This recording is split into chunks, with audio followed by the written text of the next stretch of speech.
We Good morning, are recording. Thank you very much, Son. Good morning, everyone.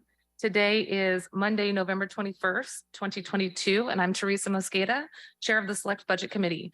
The committee will come to order. Will the clerk please call the roll? Councilmember Herbold. Council President Juarez. Here. Councilmember Lewis. Present. Councilmember Morales. Here. Councilmember Nelson. Present. Councilmember Peterson. Present. Councilmember Sawant. Present. Councilmember Strauss. Present. Chair Mosqueda. Present. 8 present. Thank you very much, Madam Clerk. Colleagues, today we will have an opportunity throughout the day. It's going to be a long day for us to discuss the initial balancing package as posted online and shared with members of the public last Monday. We will have an opportunity to consider amendments to this initial balancing package throughout the course of today. The agenda has been organized in 4 categories, groups A, B, C, and D, which we will describe briefly in a moment. We will, however, start with 90 minutes of public comment at the beginning to make sure that we hear from members of the public about the proposed amendments that have been suggested. Before we get started, I want to make sure that we put the agenda in front of us because there are a few procedural changes that we will need to consider before adopting the agenda. I will move the agenda to make sure that it's in front of us to make these procedural changes. I move to adopt the agenda for today. Is there a second? Second. Okay. Thank you very much. It's been moved and seconded to adopt the agenda. Today's published agenda is before the Select Committee. This is an opportunity for council members to move to amend agenda items by adding agenda items to the docket. This is not the opportunity for us to pull agenda items out. We will have a conversation about pulling items out of consent package grouping later. This is just to add items as proposed amendments or substitutes in the form of a council budget action or a statement of legislative intent that are not already published on today's agenda. As a reminder, non-substantive oral amendments to an existing proposal on the agenda may be considered at the point of an agenda item is before the committee. That does not require a move today, but substantive oral amendments that represent a new idea or mutually exclusive option. For example, if the original CBA and the proposed amendment, a proposed oral amendment conflict, then that would be considered a new walk-on amendment that did not meet the rule for distribution by 5 p.m. on the preceding business day. The committee may consider substantive oral amendments with the suspension of the rules. And again, a suspension of the rules will be considered in a moment as we consider a walk-on amendment as well. Colleagues, I do know that there are a few amendments that have been circulated. Those were circulated before 5 p.m. the day before the business day before this committee meeting, meaning Friday, November 18th at 5 p.m. The following amendments were circulated to the floor. This includes my own amendment, Mosqueda DEEL 603B. This also includes Councilmember Lewis's SPR Walk-On 1. And Councilmember Nelson's HSD Walk-On 1. If a council member has proposed an amendment that is self-balancing, that is not on today's agenda, and you'd like it to be considered today, we can still amend the agenda. As I noted, the rules require circulation by 5 p.m. on the business days preceding the regularly scheduled meeting, and those amendments may be included in the agenda with a majority vote.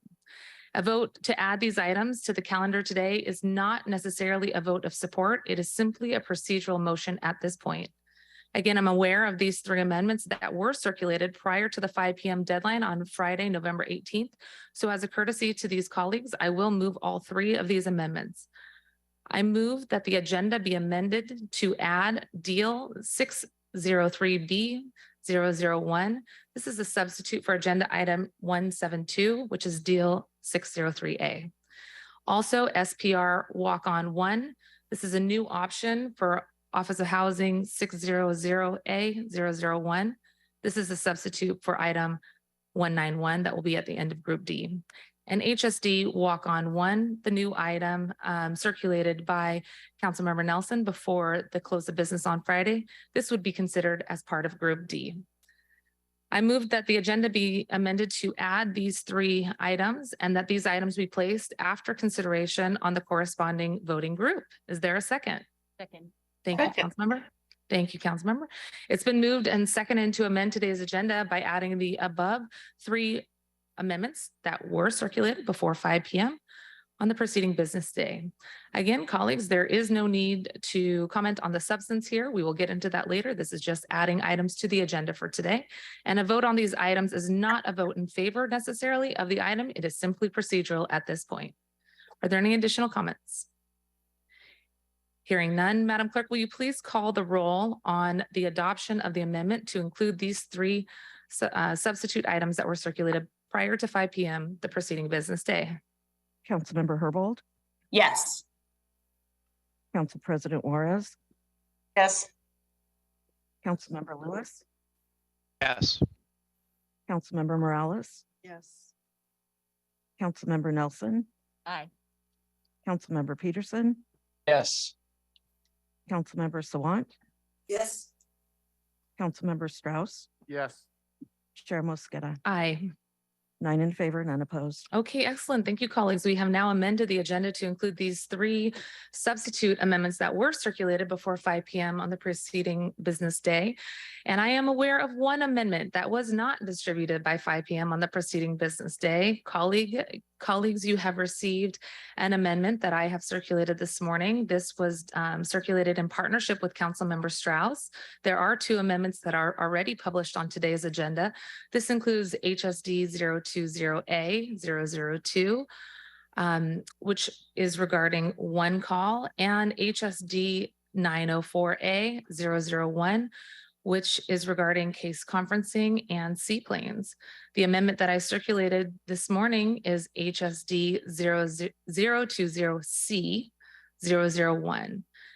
As you'll see in the attached agenda, excuse me, I will hold that comment for a second. I would like to have colleagues consider this amendment as a substitute for those 2 and have worked with the sponsor, Councilmember Strauss, to suggest this combined amendment.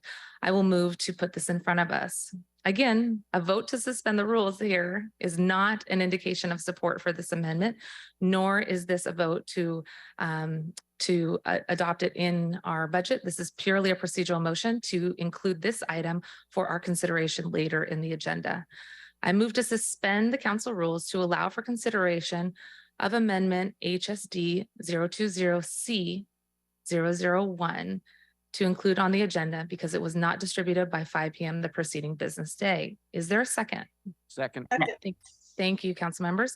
It has been moved and seconded to suspend the rules.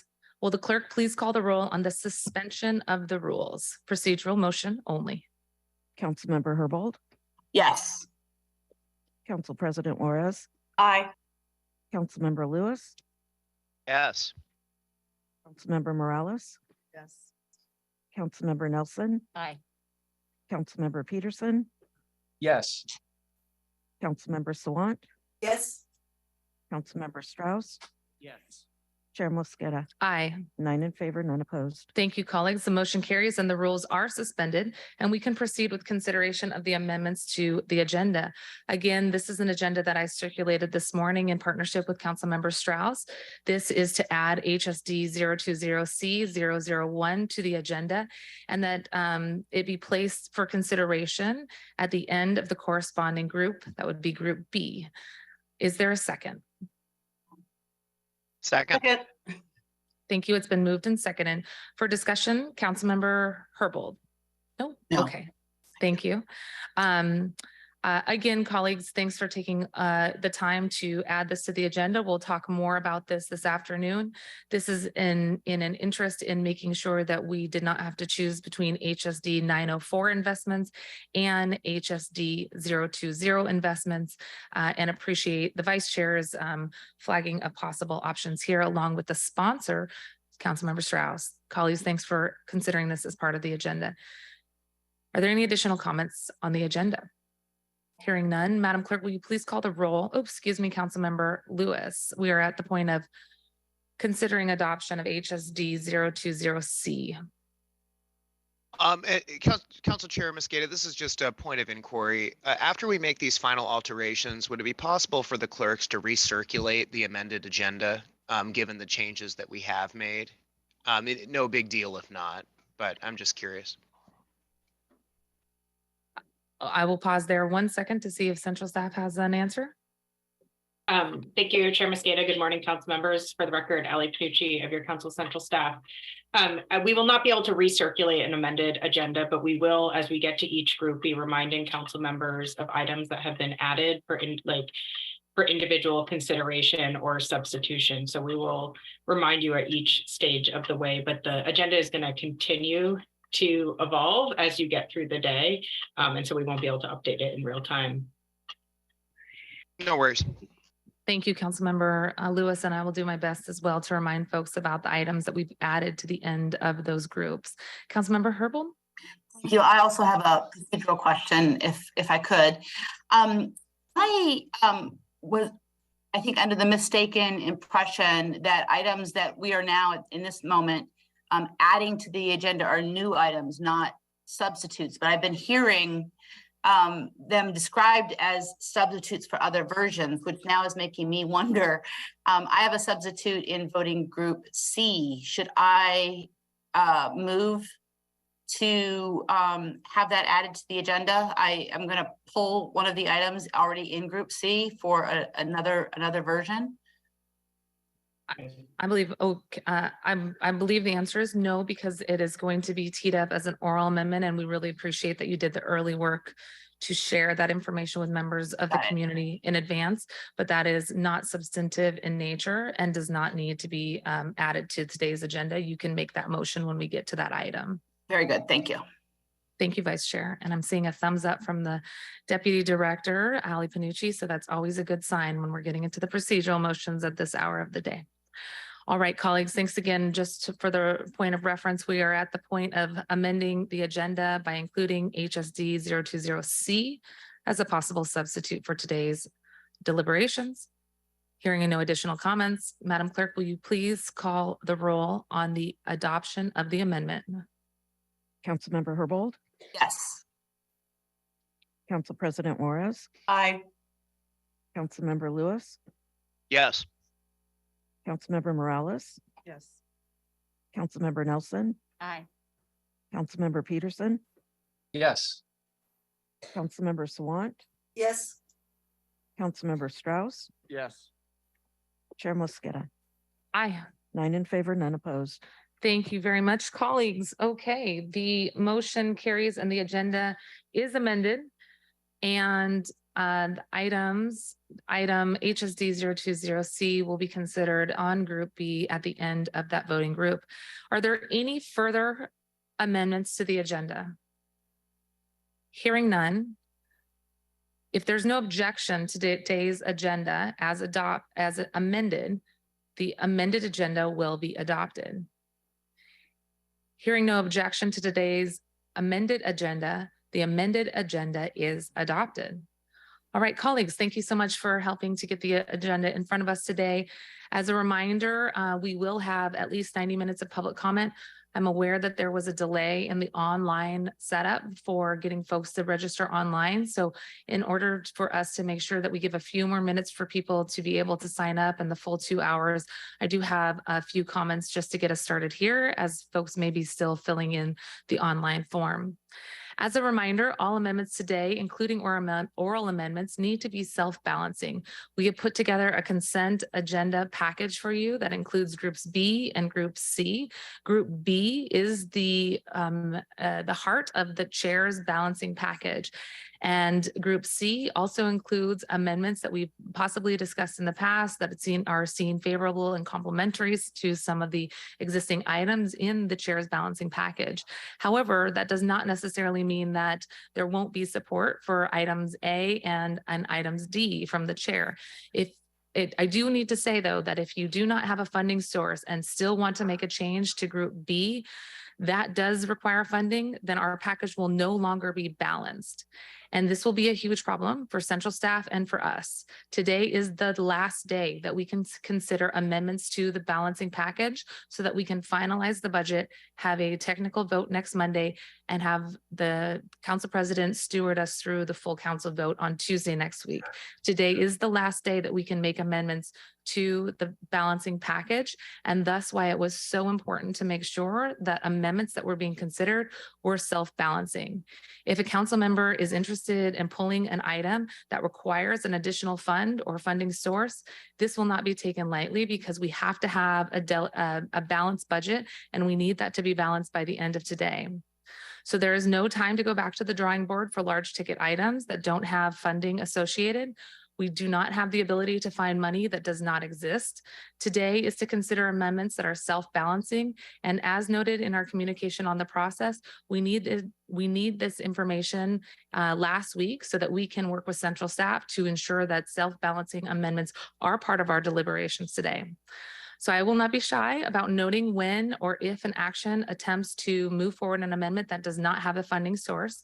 And if you have not found a way to balance for an increase that you want, then we need to make sure that we are addressing that in the moment that it's being pulled up.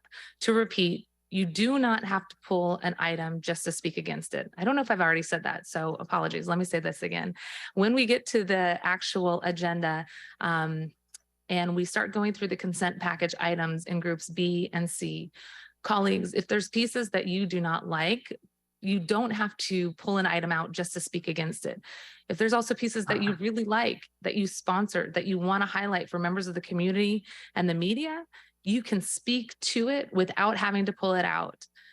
Pulling out an amendment means that we will have an opportunity for a vote, but please note that it is not an opportunity for just pulling out an amendment to speak to it. You will have a chance to speak to any items in groups B and C before we take a final vote.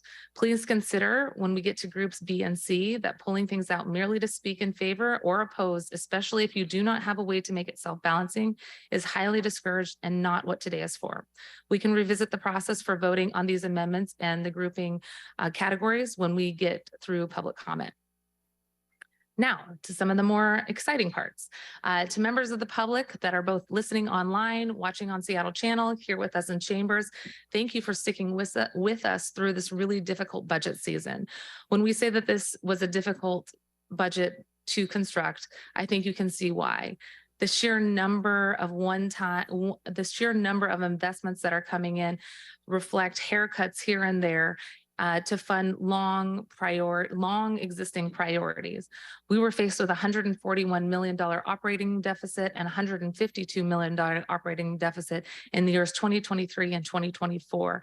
We then were hit with an additional $87 million shortfall combined over the biennium, and we were having to look at serious reductions in projects and services. But instead of taking cuts or going through an austerity budget, we looked at ways to slow down new programs or initiatives, taking haircuts instead of whole cuts, preventing austerity and preventing layoffs. Some of the council members' priorities were not funded, but that is not an indication of not having support from council members or the public. This is just a matter of having to balance within our existing revenue. And as I've talked about before, this also continues to underscore the need for existing progressive revenue so that we can continue to meet our growing needs in the growing population throughout Seattle. What we were able to do in the balancing package is important. We were able to fund key services, avoid budgetary layoffs, prevent against austerity, and do so through short-term use, temporary measures, in large part due to the flexibility of the Jumpstart Seattle progressive payroll tax, higher than anticipated revenue. What we tried to do in this budget was also make sure that we were not going down new policy routes that yielded policy changes or shifts or permanent policy changes to fund sources in the middle of a possible recession. We prioritized working families and small businesses. And I believe that this budget invests in frontline workers specifically, the frontline workers working on addressing and helping those who need to remain stably housed, who need to find affordable housing, who need assistance and care and support if they're experiencing homelessness. This is a budget that is in support of small businesses and supports basic needs like food security, specifically food security funding that was at risk when we saw the sugary sweetened beverage tax stream reduce. This also makes upstream investments in gun violence reduction strategies and mental health funding, as well as investing in reproductive health and justice. We put the budget together with an eye towards equity, not equal distribution of funds, with an eye towards equity, as the mayor commented on. We went through, and this council looked at ways where we needed to provide that equity lens to ensure the greatest impact with the scarce resources that we had. We push forward funding to preserve programs, to promote health and safety and the resilience of our community and our economy. And I'm excited about some of the things that we have been able to include in this budget. And I look forward to this discussion today about amendments to add to those. As a baseline understanding for this amendment, in affordable housing, we have $253 million in just next year alone, which grows in 2024. Specifically, through an equity lens, $18 million of the Jumpstart Community Self-Determination Funds goes to removing barriers and supporting capacity building, land acquisition, building affordable housing, and developing that affordable housing through the eyes of folks who've been most impacted by displacement. That includes funding that goes directly to the Filipino Community Center of Seattle, El Centro de la Raza, SCIPTA PDA, Mount Zion, and even more communities that have been hardest hit by the impacts of displacement. That's what the Community Self-Determination Fund is for, and that's what's baked into the affordable housing investments from Jumpstart in this budget. $7 million goes to Jumpstart home ownership funds, specifically to support permanent affordable home ownership opportunities across our city. I've been to at least D1 and D6 recently and seen those dollars in action where families are moving into new affordable first-time home ownership opportunities across our city.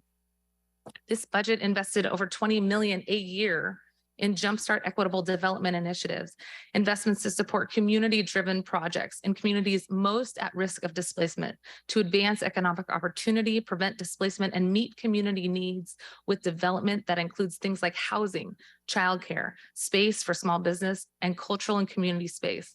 I'm talking about places like African Women Business Alliance, Black and Tan Hall in Hillman City, Duwamish Longhouse, Ethiopian Village in Southeast Seattle, Innovation Learning Center at the Filipino Community Center. This budget includes over $20 million each year in Green New Deal funding, including investments that will support communities disproportionately impacted by climate change, who have done the least to contribute to climate change and are experiencing the worst effects of climate injustice. This includes funding to create climate resilience hubs, investments in the Environmental Justice Fund, funding for Indigenous-led sustainability and resilience projects, funding to support the green workforce development and business support for the Duwamish Valley community, investments led by and asked for from the Green New Deal Oversight Board, investments in healthy resilient tree canopies with a focus on underserved communities and most impacted by environmental injustice, including a chief arborist position to oversee implementation of the Tree Equity and Resilience Plan, and tree planting in the city's right-of-way for underserved communities, funding to convert low-income homeowners off of oil to electric heat, and funding to transition heavy-duty diesel vehicles to electric, which disproportionately impacts communities of color. And finally, in transportation, even with the real estate excise tax depletion, we were able to put money towards projects like Vision Zero, $8 million going into projects like Rainier Avenue South, safety improvements, traffic calming on Seward Park South, additional improvements in Columbia and Hillman City, South Holgate street safety improvements, funding to advance the Georgetown to South Park Trail yet again this year, safe routes to schools, sidewalk improvements, funding for accessible Mount Baker implementation, biking and walking improvements to help people get to transit center and light rail station, especially in the South End. These are some of the amendments that were included in the initial balancing package with an equity lens. And what we are going to see today is a conversation around amendments to that initial balancing package. What folks in community and the council members want to see in the final budget will be the result of today's deliberations. The amendments that we will discuss today will compile the final budget action. Monday's vote next week is purely technical. After central staff get the chance to do one more technical analysis and quality review. So remind ourselves and the community, today is the day for final votes. And thank you all. I believe no matter what the amendments were, council members are advancing ideas that they truly believe are beneficial to their constituents for the health of the city, and voting yes or no on amendment is not necessarily an indication of whether that amendment was a good idea. But at this point, we also need to consider whether it balances and if it's creating greater stability for the city in the future. At the end of the day, there will be a number of projects and ideas that are good ideas. Perhaps they don't have funding in this budget, and that is why I look forward to additional progressive revenue that we can rely on in the upcoming biennial discussion for the next budget. Without it, we create greater instability. And I hope, colleagues, that what you've seen is, yes, tough choices, but choices that invest in creating stability for our budget and for our residents. With that, I'd like to turn it over to central staff to see if you have anything else to add before we go to public comment, and we can come back to you at item 1 if you prefer. Okay, we'll come back to you at item 1. I see Deputy Director nodding. At this time, it is 10 o'clock. We did have a delay. It's about 9:57. We did have a delay with getting the online forum signed up until just after 8 a.m. So I wanted to give folks a full 2 hours to sign up for that. And Madam Clerk, I think I'll just read the instructions instead of doing the video this morning. Colleagues, thanks again for providing public comment. We've now had 3 public hearings and 9 committee meetings. So you know the drill, but I will make sure that you all get a chance to hear it. We have to stick to a 90-minute public comment today, so that will take us to 11:30. We have over 155 people signed up combined in the room and online. So I am going to make sure that we get through everybody by asking for you to shave 15 seconds off of your public comment, and we will do 45 seconds. We've done that in the past years, but haven't had to do that so far this year. We've all gone with either 2 minutes or 1 minute. So 45 seconds, please. That way we can hear from everybody who's present and everybody who is on the line. You will hear a chime ding when you have 10 seconds to wrap it up, whether you're in person or on the phone. And the first 10 speakers will be called remotely, and then the next 10 people will be in person. You are welcome to send us the remainder of your talking points if you don't get through it at council@seattle.gov. I'm going to be putting my mask back on after I speak here, and I encourage folks in the room to please put your masks on as well after you finish speaking. As a reminder for folks in the room, there is no applauding or booing. We need to make sure that all public comment is treated the same given our online format. If you like something that you're hearing in the room and want to express your support for it, please do put your hands up like this to show support in lieu of clapping. I really want everybody to have a chance to speak, so thank you for sticking to your time. For folks calling in, please make sure that you disconnect and dial in on the listen in line or continue watching on Seattle channel. And again, for folks online, you will hear you have been unmuted. That is your indication you need to hit *6 and make sure your own phone is not on mute. At this point, we will go into public comment, Madam Clerk, and if you could read the first 10 folks online, and then we'll go 10 folks in the room, and we will get through everyone. Thank you, everyone, for your patience.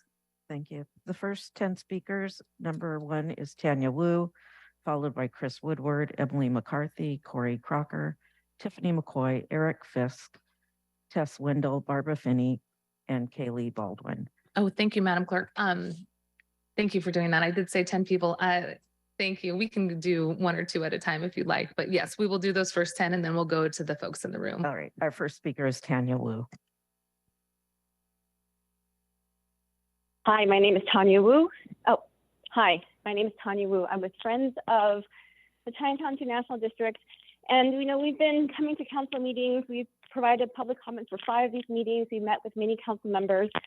And we're imploring for help regarding public safety because, street calming, community centers, bike lanes are great, but when people are too afraid to go outside, that's a bit of a problem. And so basically all that the CID is be able to get from this budget are 2 social workers that the Friends of Little Saigon working group has been working with regarding navigation center, but we have over 20 shelters in the area. So we want to hope for restoring funding for lead and co-lead, restore funding for anti-Asian hate, and also restore funding for the Unified Care Team, and demanding transparency and accountability for KCHRA, especially for the $55 million lease on the Sodo expansion hub shelter area. Thank you. Thank you. Thank you. Our next speaker is Chris Woodward. Good morning, council members. My name is Chris Woodward. I'm the Community Development Director with the Alliance for Pioneer Square. Providing comment today to urge you to restore funding in the amount of $2.5 million in 2023 for City Hall Park. This funding is critical to ensure we move forward and create a safe and welcoming environment in a fragile space. For over a year, the Alliance, along with a coalition of parks and public space advocates, engaged you, the Seattle City Council, and King County Council to keep City Hall Park under city ownership. This coalition supports Mayor Harrell's $2.8 million proposed investment in City Hall Park to support activation, capital improvements, and further design and planning. Given the complexity and scale and the impact of Pioneer Square's environment, it's prudent to fund the service. Thank you. Thank you. Our next speaker is Emily MacArthur. Hi, my name is Emily. I'm a renter in District 2. I want to call in to object to an austerity budget. Democratic council members, including self-described progressives, are prepared to vote yes on cutting Green New Deal funding, renter organizing, tiny houses, and raises for human service workers. You can't call that anything but austerity. It's not a haircut. I also object to the idea that a budget can exist on good vibes. Votes matter. Elected council members have the ability to vote to increase the Amazon tax instead of cutting vital programs for working class people. I urge all Democrats to vote yes on Councilmember Sawant's $140 million increase of the Amazon tax to stave off these cuts. This is a choice that you have, and we will hold you accountable to it. Vote yes to increase the Amazon tax and for $3.5 million to fund abortion. Thank you. Thank you so much. I apologize. Let me just interrupt real quick. I just want to make sure that I'm looking at the full list of the folks who signed up to present online, because I had heard there was 140 folks signed up and I'm only seeing 46. IT, can you confirm I'm looking at the right sheet? Affirmative. Okay. I apologize to Tanya Wu, Chris Woodward, and Emily MacArthur. If you'd like to call back in, we can give you another 45 seconds and we will, let's see here.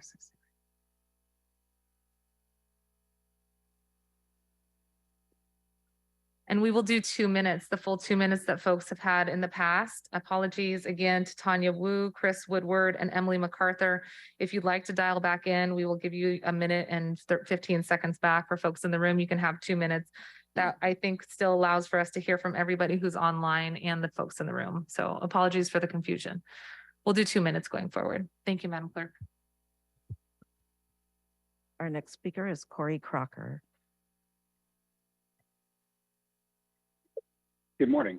I am Corey Crocker, a 30-year resident and small business owner and the current president of the U District Community Council. We ask you to please approve Councilmember Peterson's budget item of $1.5 million to make the crossing over I-5 on Northeast 45th Street safe for all modes, all ages, and all abilities. The proposed addition of safety fencing is a trade-off between the convenience of drivers coming through our neighborhoods and the locals who choose to or need to walk, bike, or roll over this bridge. The bridge connects the Wallingford Urban Village to the U District Urban Center with its business core, university campus, and to the third busiest station in the Link light rail system. For many of us, there is no alternative other than detouring a mile north to Northeast 65th or a half mile south plus 150 gains to the Burkman Trail. The good news is that SDOT and WashDOT are in agreement on the project. It has been extensively modeled and is shovel ready. It just requires this essential funding. You will recall that the safe crossing over I-5 was an explicit promise in the 2015 Move Seattle levy, and we need a solution now. So many of our fellow neighbors, community, and advocacy organizations are united in support of the project. We encourage you to read the personal anecdotes from 600 plus signatures on our online petition. Please make the crossing safe, even for the most vulnerable, getting us closer to our Vision Zero goal. We also thank Council Members Strauss and Lewis for co-sponsoring this amendment. Thank you. Thank you. Our next speaker is Tiffany McCoy.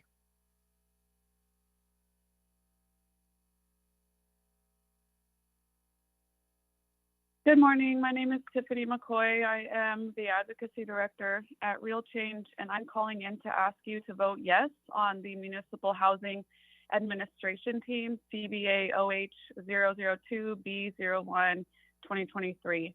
This program is staffed by professionals with knowledge of local affordable housing and international models of social housing would administer social housing development built on public land that has an intentional split of housing affordable to all income levels from 0 to 120% of area median income. This is really needed to enable affordable housing for working class people in Seattle, whose incomes put them above the ceiling of poverty levels and the percent of median income necessary to gain low income housing assistance.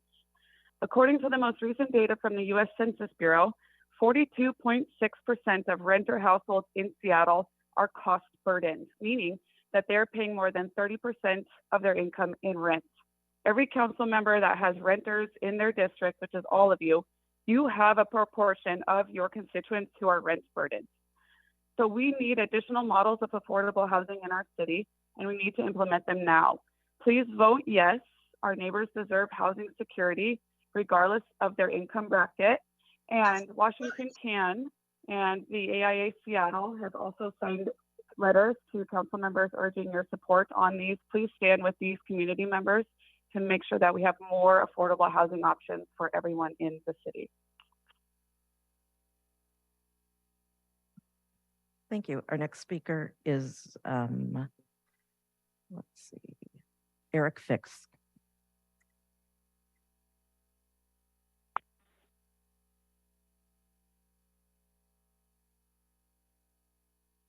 Hi, Eric? Yes. I'm Eric Sorry. Fisk, a 30-year resident of Wallingford, and I commuted to grad school at UW 30 years ago, and I've seen no improvement to crossing I-5 since then, even after light rail was opened and there have been numerous accidents. I'm calling in support of item 122, which is $1.5 million for adding SDOT and WashDOT approved fencing to the Northeast 45th Street Bridge over I-5. It's the only connection, the bridge is the only connection between Wallingford and the U District urban cores for pedestrians and cyclists. The project will add fencing to the outside of the existing low railings, which physically and visually shields pedestrians and cyclists from the traffic on the freeway below and makes the crossing much safer for both of them. It's particularly important for vulnerable pedestrians and cyclists that are forced onto the sidewalk, and of course the cyclists ride even higher than pedestrians do, and there's always the danger of falling over the railing and onto the freeway below. The fencing also protects drivers in transit on the interstate below from objects that can fall off the overpass or be thrown from it. An affordable win-win solution to a critical transportation need, part of embracing the environmentalist creed of reduce and reuse in tight budget times and to reduce embodied carbon impacts. Not ideal like a new pedestrian bridge or lighting the freeway, but the cost will be less than 100 times that. So we could fence off 100 bridges for the cost of, for instance, the new overpass that was put in North. The project is complete. It can be a catalyst to get other freeway overpasses fenced off, as Portland has done with every last one of the overpasses in their city. The fencing has been a goal for the Wallingford and U District communities for over a decade since we got the project added in the 2015 levy to move Seattle, and it's far past time for us to move forward and to deliver on this commitment. Very much. Thank you. Our next speaker is Tess Wendell. And I'm sorry, everyone, to make one more announcement. We are seeing more folks sign up. So I just want to make sure we get through everyone. We're going to do a minute and 30 seconds, final answer. And so we will get through everybody, but I just want to make sure that we do that. Tess Wendell is the next Hi. speaker. Oh. Am I on? Yes, you are. Hi, my name's Tess Wendell, and I'm in District 5 in the Maple Leaf area, and I'm calling today to support the amendments that eliminate the 80 vacant and unfunded positions within the Seattle Police Department. Many of these positions SPD has no plans or ability to fill. We need our budget to be based on reality. The mayor's office already moved funding for these positions from Seattle Police Department to other departments to partially offset cuts to items that provide true public safety, like food access and traffic safety investments. Not abrogating these positions would mean that Seattle Police Department would automatically get funding for them again in 2025, even if there are no plans to fill. I believe that the council needs to follow through and make sure that these positions are not funded because it's good budgeting and makes good sense. I also support all cuts to Seattle Police Department, including cuts for advertising campaigns, new guns, and retention bonuses. What keeps people safe is housing. And I'm really upset that on 20th and Lake City, my RV neighbors were swept. Thank you. Our next speaker is Barbara Finney.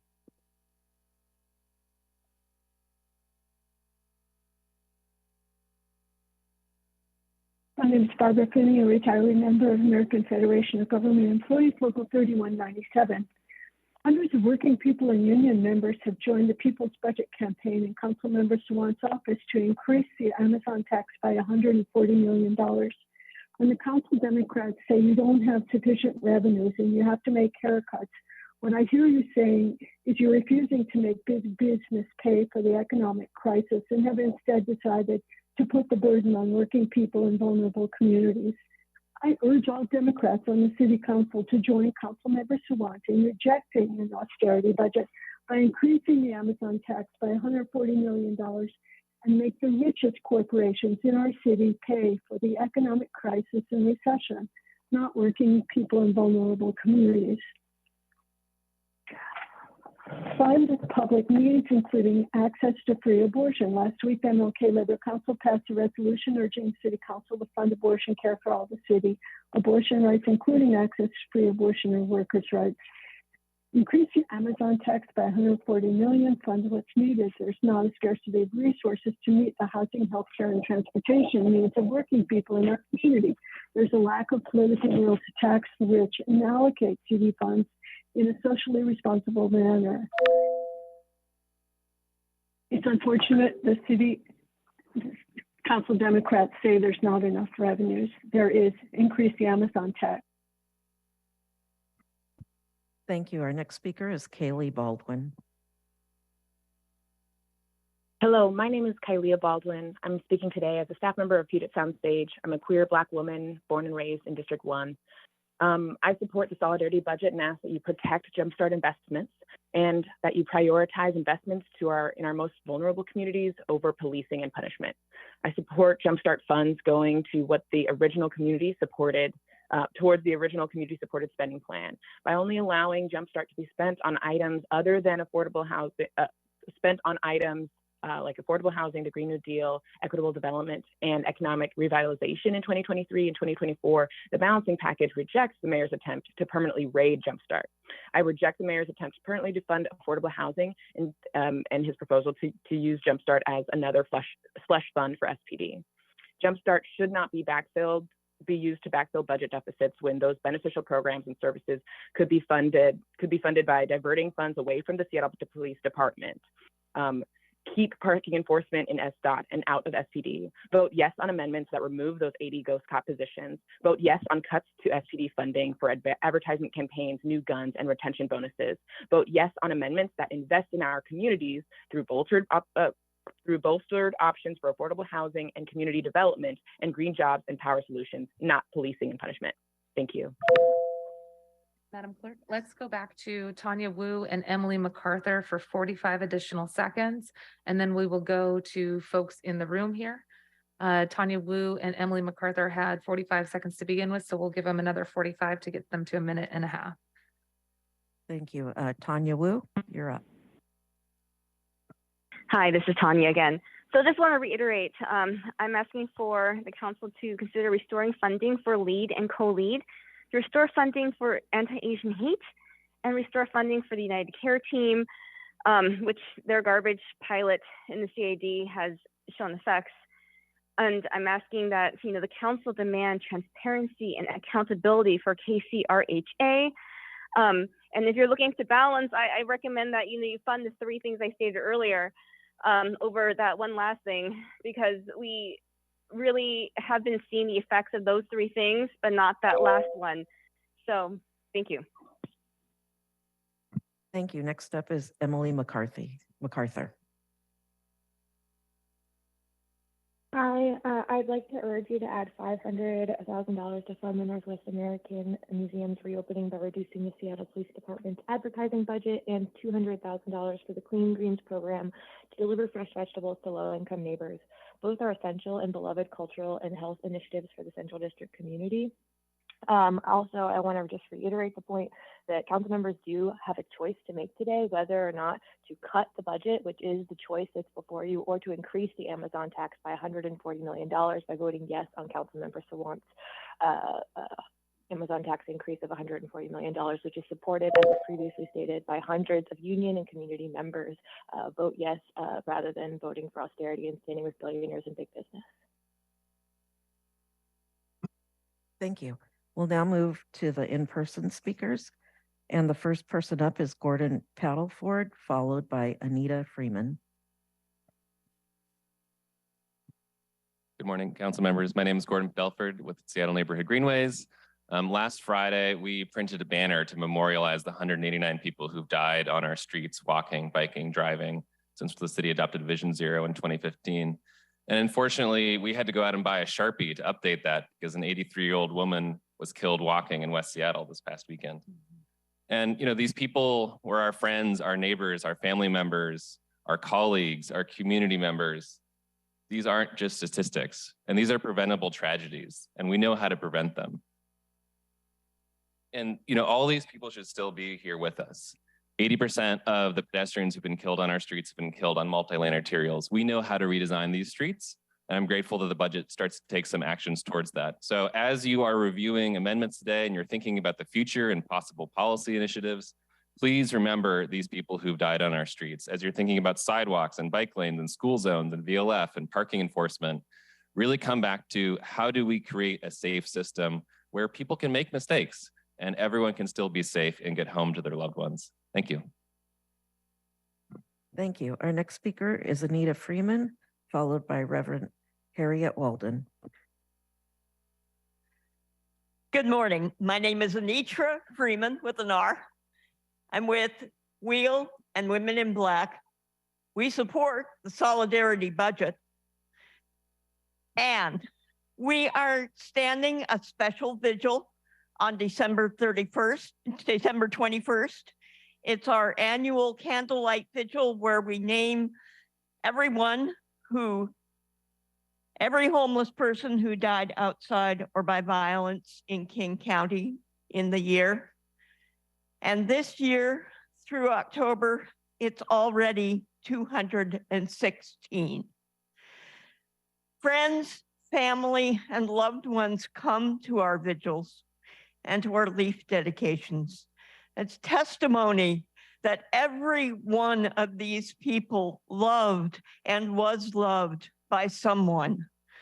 A budget is a moral document, and in a moral document, life has to be a priority. Do not fund sweeps that kill. Spend that money on life-saving shelter, housing, services, treatment, and harm reduction. Thank you. Thank you. Our next speaker is Reverend Harriet Walden, followed by Rick Robertson.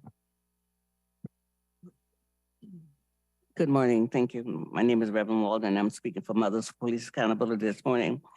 And I'm going to ask the City Council about a safety plan for the whole city. Everyone is talking about everything, but nobody talks about the mothers who are crying because their children was killed. There's nothing in the budget for them. We believe that the 911 call center and SPD and SDOT would be better served back in the police department. There's an anti-police public safety here in Seattle. People are not interested in the whole communities being safe. We are. And the other thing also, we want to keep Lakes Washington Boulevard open because it's a civil rights issue. Also, I want to give a big shout out to Councilmember Nelson and Lewis and all the work that they're doing on the council. And I just wanted to just spend 1 minute to think about the mothers. No one has ever said anything about Black people who are crying in the city because their kids are being killed. You might be putting a lot of money towards safety plans, but what are the results on that? Where's the audit on that? So we need better results on where the money is going and how it's going. And also we want the safety plan to include the shot spotter. Oakland has it, so why can't we just include a safety plan that would do that? I guess my time has expired. Is that correct? Thank you. Thank you. Thank you. Our next speaker is Rick Robertson, followed by Christopher Anderson.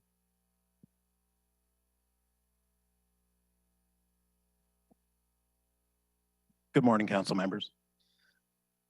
I hold in my hand the list of 216 names of people who died homeless in the city just so far this year. This is not a statistic. These are not talking points or line items. These are people who lost their way long before they lost their life. We don't know what tragic circumstance pushed these people off of their path in life, but these are circumstances that could have happened to anyone in this room. And the question you have to ask yourself is, am I strong enough to have survived what they went through and still come out clean on the other side?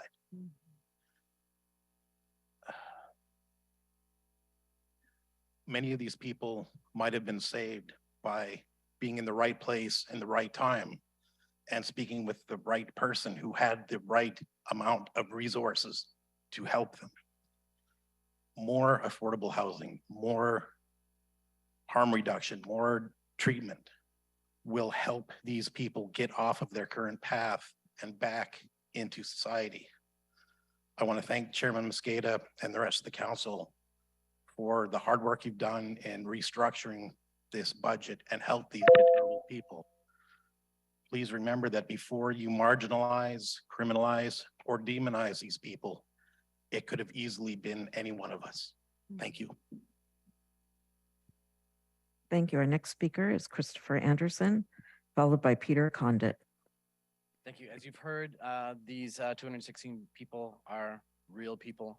Our plan was to read those names. Can we start the time over? Do you mind just getting a little closer to the mic? Sure. Is that better? A little closer. You can lift Okay. it up. Thank you. There we Let's go. start your time over. Thank you. All right.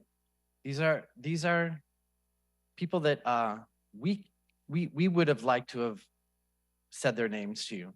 We don't have time to do that in the time allotted. So our voice is a little bit quashed in just saying their names. It would take us over 20 folks at this microphone in order to read those names to you. And we're not going to prioritize any one of these people over any of the others, just like we're not going to prioritize any one of the speakers in this room to ask them to give us more time. But we're not going to prioritize them over you either. Okay, or you over them. They are important members of this community and they are lost. You heard Anitra talk about the times when we did do vigils, and we've had family members come and tell us how important those that have died were to them. There are more than just a few dozen folks at 10 City 3 right now, as Councilmember Pedersen would like to state in his blog today or earlier yesterday. It's upwards of 60 and can expand to 100 at its current location. Comments about the next site and the way that that's being handled were less than honorable. Thank you. Our next speaker is Peter Condit, followed by Clara Cantor.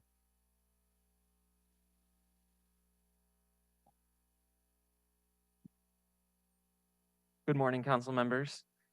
Today you will vote on whether or not the Seattle Police Department gets to hold on to 80 ghost cop positions. The mayor's proposed budget did not fund these 80 positions because there is no possibility nor intent by SPD to fill them. They are and will be vacant in the coming biennium. I encourage you to abrogate the empty FTEs as part of good budgeting practice and as proposed in the balancing package. A vote against abrogating these positions would increase SPD's funding in the following biennium, 2025 and 2026. Such action would be premature and would send the message that you are unwilling to spend the next 2 years building solutions and services that make Seattle safe without the deadly harms of policing. Less policing is good and right for Seattle. As the police department has reduced in size since early 2020, Seattle has only become a more desirable place to live. Cops kill. They kill people directly through violence and sweeps, as is happening on 3rd Avenue right now, and they kill indirectly by taking money from housing and services people need. Stop the sweeps, stop ShotSpotter, and defund SPD. Support the solidarity budget, fund Vision Zero, specifically pedestrian and bike infrastructure in District 2, and vote yes to form a municipal housing administrative team. Thank you for listening. Thank you. Our next speaker is Clara Cantor, followed by Matthew Offenbacher. Hello, my name is Clara Cantor, and I'm a community organizer with Seattle Neighborhood Greenways and with Whose Streets Are Streets, and I'm here to support the Solidarity Budget Coalition asks and speak specifically about asking council to vote and to approve Councilmember Mosqueda's balancing package amendment to keep parking enforcement officers within SDOT while the city determines where their division should ultimately reside, and to please vote against Councilmember Strauss's amendment to bounce them back to SPD until April. Keeping parking enforcement officers in SPD and using punitive enforcement as our first and only tool to address parking problems is both inequitable and it's just plain ineffective. Parking enforcement officers are out on the streets every day and see how our streets are functioning. And with decisive leadership towards a strong mission and vision, they would be a great asset to the curb space management team and work that SDOT is already doing and can be a part of proactively increasing safety long-term and making the street function better for everyone. And since I have a little bit more time, I'm also gonna add on a little bit to what Gordon and what Peter said earlier about Vision Zero. Of those people who Gordon mentioned who are killed in traffic violence over the last few years, over half of those are in District 2, as you know, as we've said many times over the last few years. And yet we are still actively delaying and defunding and downgrading Safe Streets projects in D2. So please support Councilmember Morales' amendment to direct funding to pedestrian bike improvements in D2 and to protect me and my neighbors like you already do to the people in North Seattle. Thank you. Thank you. Our next speaker is Matthew Offenbacher, followed by Hannah Swoboda. Hi, council members. This is the first year I've really paid so much attention to the budgeting process. And I first just want to say thank you for all of your hard work. And it's really quite an amazing process to watch and to see how all these interests get balanced. I especially want to express my appreciation for the cost of living increases for human service workers. It seems like there's not much opposition to that going ahead in the proposed budget, and I'm very pleased that that is included. I showed up today to support the Women in Black and the Wheel folks around this issue of how many unhoused folks have died in our city in this last year. I really find it unbelievable, the number, the 116 deaths, especially considering we're just now getting into the cold time of year when inevitably there'll be more. And I find it unconscionable that we're a city that continues a policy of sweeping folks who are trying to survive on the streets, including this morning, apparently down here on 3rd Avenue. It's happening as this meeting is going on. I support the solidarity budget and all the priorities that the solidarity budget puts forward for public safety in our city. And essentially, the way I understand that is it is a vision of public safety that tries to remove as much funding as possible from the Seattle Police Department and invest that money into housing, into food security, and I think my time's expired. Thank you. Our next speaker is Hannah Swoboda, followed by Ken Ollendorf. Hi, everybody. My name's Hannah Swoboda. I'm a renter in District 3, and I'm here to urge all Democrats on the City Council to vote yes on the proposal from the People's Budget and Socialist Council member Shama Sawant to reject an austerity budget and instead increase the Amazon tax by $140 million. Working people right now are struggling with inflation, and the rich are getting richer at our expense. So no matter how much the City Council Democrats claim that this isn't an austerity budget, it is. And the solution for the deficit is really simple. Tax big business. Don't make working people pay for this. And lastly, I'd urge you to add $500,000 to fund the Northwest African American Museum's reopening by reducing SPD's budget, advertising budget, and $200,000 for the Clean Greens program to deliver fresh vegetables to low-income neighbors. I live in the Central District. These are really essential community programs for health and culture in the community. Thanks. Thank you. The last speaker for this group is Ken Ohlendorf.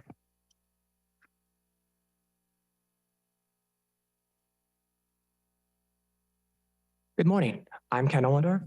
I come here today to ask you to support Kama Shawant's People's Budget because it is the only budget to accurately address the problems with Seattle's deficit and to make a positive change in this time of change. Seattle's host to 8 billionaires that have a combined net worth of $255.3 billion. These billionaires have made their fortunes on the back of working people. The burden of this crisis has fallen to us, the working class, and the rich have made off with filled pockets every time. Now, this is the right moment of this potential crisis. Austerity seems to be the only answer. This is not true. It is not right. The last 2 years of hardship that now we have to lose the things that made it possible to live through them in the first place, like funded affordable housing, eviction prevention, and fully inflation-adjusted raises for human service workers, $140 million of small potatoes for big business like Amazon with the runaway profits. The solution is right here in front of us. It is obvious. Vote for the people's budget, not the austerity budget. Lastly, I would like to add on, this has been seconded, that add $500,000 to fund the Northwest African Museum's reopening by reducing the Seattle Police Department advertising budget and $200,000 to Clean Green program to deliver fresh vegetables to low-income neighborhoods. Thank you. Thank you. We'll now move to the next 10 remote public speakers. And the first person up is Tom Mara, who will be followed by Camille Gix.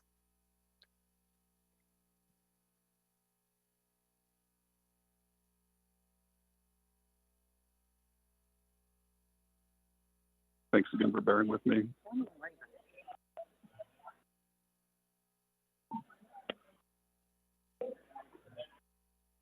Go ahead, Tom. Yes, hi, this is Tom Mara. I'm the Executive Director for SIF, Seattle International Film Festival, and also a member of the Seattle Center Foundation. And I speak today in support of Memorial Stadium. And I see it as a historic moment where Seattle schools and the city of Seattle coming together after many years, decades, to get to the point of investing in this platform for how our city comes together, not only in terms of high school sports and activities, arts and culture, civic events, but also music, and of course, outdoor film. And I just want to strongly encourage the City Council to invest fully in bringing our city together in this way and help breathe new life into Memorial Stadium. And I thank so much for all the time, energy, and commitment people have been applying so far. Thank you so very much. Thank you. Our next speaker is Camille Gix, followed by Kelly Phelan. Good morning. My name is Camille Gix. I work at Real Change. I am a student and a union member, as well as a lifelong Seattleite living with my parents at 28 years old because it's my only affordable option. And I am calling in today to support the Municipal Housing Administration team. It is incredibly important that we invest in our frontline workers, and this means investing in them being able to stay in the city. My lifelong friends who are frontline workers in grocery stores, hospitals, and schools either live with family or spend well over 40% of their income in rent every month. They hover at the 80% of the area median income range and have never had access to low-income housing. They're forced to go into the private market to rent housing that is well out of their capacity. We need a model of housing that will allow for these vital people in our community to stay in the city without the anxiety of not being able to make rent. We need a model that has been proven in countries and cities around the world to be a successful way to bring the entire workforce into affordability. The Municipal Housing Administration team is the first step in making Seattle a city where the well-being and basic needs of all workers are prioritized. We can't wait to do the moral thing. We cannot wait until it is feasible to try something new. We need to do it now because more and more working people are being pushed out of Seattle. I am asking you not to wait to give this ask a chance. The only way to solve our crisis is to be creative and look beyond the status quo, and the Municipal Housing Administration team is the way to do this. Thank you. Thank you. Our next speaker is Kelly Phelan, followed by Jacob Shear. Hi, good morning. My name is Kelly Phelan. I am the owner of the Work Seattle. We provide hands-on experiences through both in-person classes in our Pioneer Square storefront, as well as DIY kits that we ship nationwide. I am here to comment today just to encourage you to not reduce funding for the commercial affordability. That's CBA OED 601A 001-2023. The commercial affordability program is important to me as a Seattle Restored participant because it's really helped our small women-owned and operated business thrive by removing barriers. Specifically, the program has created an opportunity for us to expand our storefront into prime retail space in Pioneer Square.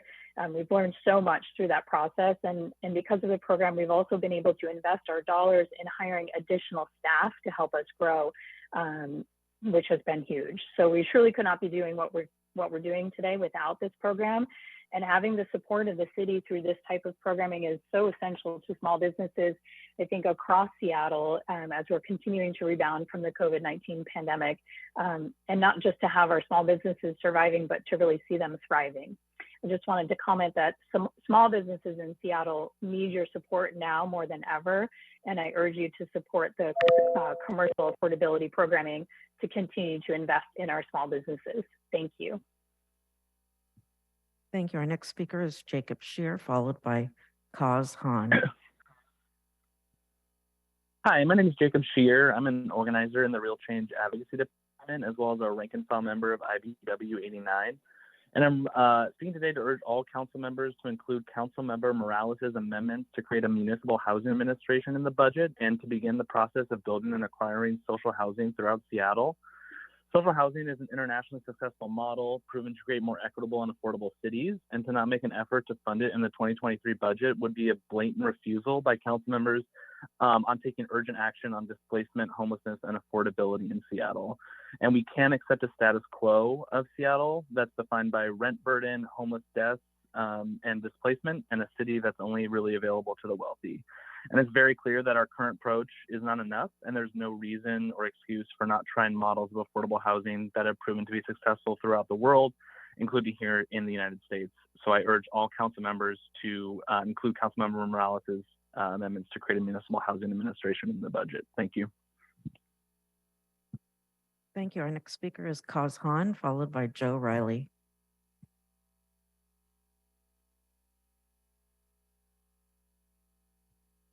Good morning. My name is Kaz Khan, and I live in District 1 in North Admiral. I'm calling in general support of the Solidarity budget, but specifically want to urge the council to keep parking enforcement in the Seattle Department of Transportation and out of the Seattle Police Department. As noted when it first moved, keeping parking enforcement out of SPD would reduce interactions between residents and law enforcement. An additional benefit is to streamline communication between the officers who issue parking tickets and the transportation division responsible for fixing hazardous parking areas. So this moves the department closer to focusing on safety of all residents versus a purely punitive focus. And using punitive enforcement as our first tool to address parking problems is ineffective in reaching real long-lasting solutions and is inequitable and unjust. And I thank my council member Herbold for her leadership on this, and I urge the council to vote no on council member Strauss's amendment that would return parking enforcement officers to SPD. Please, let's keep working to move all civilian functions out of SPD. Thank you for your support. Thank you. Our next speaker is Joe Riley, followed by Alice Lockhart.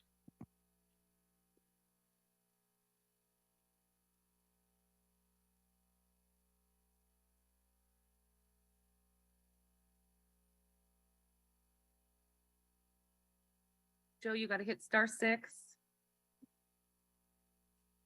Can you hit *6 one more time, Joe? All right, Madam Clerk, I think we'll go to the next person. Our next speaker is Alice Lockhart, followed by Howard Gale. Good morning. Happy budget voting day. I'm Alice Lockhart, and I've been doing a lot of geeky spreadsheet management for Solidarity Budget. But even in that dry work, some budget items really resonate. One of these is Jazz House. It's a relatively small amount of money that checks so many boxes close to my heart, and I hope close to yours. Closely in affordable housing that helps prevent displacement and climate-damaging urban sprawl, community-initiated and run. Collaboration between community and an affordable housing provider, and it will preserve a great musical tradition and provide wonderful opportunities for kids. And it invests in community, not policing. I think if you all hold these same principles in mind while voting across all amendments, we'll have a great budget. Two more specifics. We certainly need more housing like Jazz House throughout the city. Please vote to fund a municipal housing program that will increase the amount of permanently affordable housing by creating publicly owned permanently affordable housing. We all need that to thrive. And please also vote for protected bike lanes in D2, the district most impacted by traffic deaths. Ideally, we'd fund all active transportation needs, but I urge you to for sure vote for this one in a community that hasn't gotten its share of bike infrastructure. It will save lives, promote climate-friendly affordable transportation, and inspire other districts to ask for the same relatively inexpensive beneficial changes. Thank you. Thank you. Our next speaker is Howard Gale, followed by Julia Cobelt.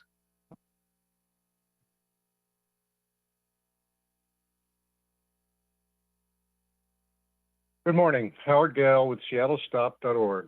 2 years after George Floyd, the budget the council is now considering still proposes more money for the police and wastes over $11 million on a police accountability system that still has police investigating police and denies victims of police violence any semblance of justice, accountability, or even a right of appeal when our accountability system rules in favor of the police. For the first time in over 5 years, you have the opportunity to vote for a small improvement to our police accountability system that has systematically failed those most severely impacted by police violence. This is a small but important step in ameliorating the most severe harms that result from Seattle's police training and policy. Budget Amendment number 132 in Voting Group B, SPD 101B, will start a process for supporting families impacted by police violence and investigate creating an appeals process for when the Office of Police Accountability finds in favor of the police. This budget amendment is a moral and practical statement that offers a glimmer of hope after a decade of failed promises. Thank you to Council Members Mosqueda, Morales, and Herbold for meeting with impacted family members and supporting this amendment. And I hope all council members will enthusiastically vote in favor of it today. And please support Agenda Item 141, which is SPD 904A, removing the monies for failed technology like ShotSpotter. Thank you. Thank you. Our next speaker is Julia Cobelt, followed by Jess Wallach.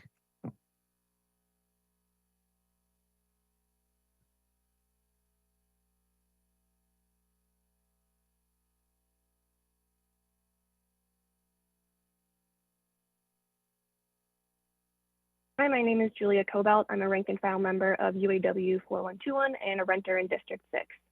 I'm urging the City Council to vote yes on the proposal from the People's Budget Movement and Councilmember Shama Sawan to increase the Amazon tax to pay for the economic crisis affecting Seattle's budget. If the City Council Democrats say they want to prevent austerity and cuts given the budget deficit, then all council members should easily vote yes on increasing the Amazon tax by $140 million. So the super rich pay for this crisis, not working people. Yet not a single other council member has spoken in support of this, which is an outrage. Big business has made billions during the pandemic while working people suffer. We should use that immense wealth to fund our needs.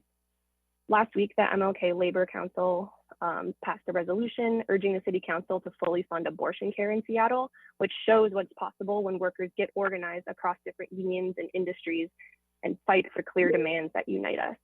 My union, along with over 100,000 union members in the Labor Council, are supporting the people's budget demand for $3.5 million to fully fund abortion access by increasing the Amazon tax. I also support cutting the police advertising budget to fund the Northwest African American Museum and fund Clean Greens, and support Councilmember Sawant's amendment to the city budget, rejecting $1 million in shot spotter technology, which we know is ineffective and wasteful, and instead use that money for human services.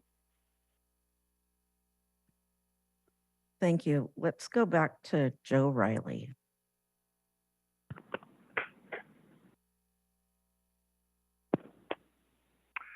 Good afternoon, Council. This is Joe Riley, Policy Director at Seattle Subway. The majority of Seattle City Council recently supported the need to future-proof Sound Transit 3 for future Sound Transit 4 expansion. And now, as follows, we urge Council to continue their strong support in today's Council Statement of Legislative Intent for SDOT, a smart request for SDOT to, quote, develop a map for expansion of high-capacity transit, including future expansion of the light rail network beyond Sound Transit 3 in the new transportation plan. This expansion map is necessary for Seattle to guide Sound Transit's future expansion. If SDOT does not prioritize this map, several of Seattle's highest densities of affordable housing located in high equity priority areas will never receive light rail stations in the future. Thank you, and please support the creation of this rail corridor expansion map. Thank you. Our next speaker is Jess Wallach. Good morning, Council and staff. My name is Jess Wallach, and I'm with 350 Seattle. We support funding for healthy climate futures and are pleased to see City Council in step with the community-led Green New Deal Oversight Board, with funding for Indigenous-led sustainability projects, the Environmental Justice Fund, and a robust Community Resilience Hub study. And we urge you to invest in a Seattle where everyone can get around safely without a car. For years now, I've been riding my bike in Seattle. It's free, it's fun, and it's usually faster than driving. But it can also be really dangerous. Despite being well lit and always following traffic rules, I've had cars almost hit me more times than I can count, and too many friends who've had broken bones, head trauma, and chronic pain because of careless cars. I live in Green Lake, and when the protected bike lanes went in, oh my God, it was transformative. There are so many more parents with kids, elders, people of all shapes and sizes who are out biking. With protected bike lanes, you don't have to risk your life or your loved ones to get where you're going. And the data shows the number one thing to increase cyclist safety on the road is more cyclists feeling that they can be out and safe on the road. But Seattle's investments in bike lanes have been disproportionately concentrated in whiter, wealthier neighborhoods like mine. That policy choice is killing people in South Seattle. That's why 350 Seattle urges you to support Councilmember Morales' amendment for protective barriers on all bike lanes in District 2. Let's pay for this by eliminating 80 vacant unfilled SPD positions, prioritizing safe, affordable, low-carbon transportation over a bloated, unaccountable police budget. That's how. Thank you. We'll move to the in-person public commenters. And the first person up is Margot Stewart, followed by Lucas Esperanza.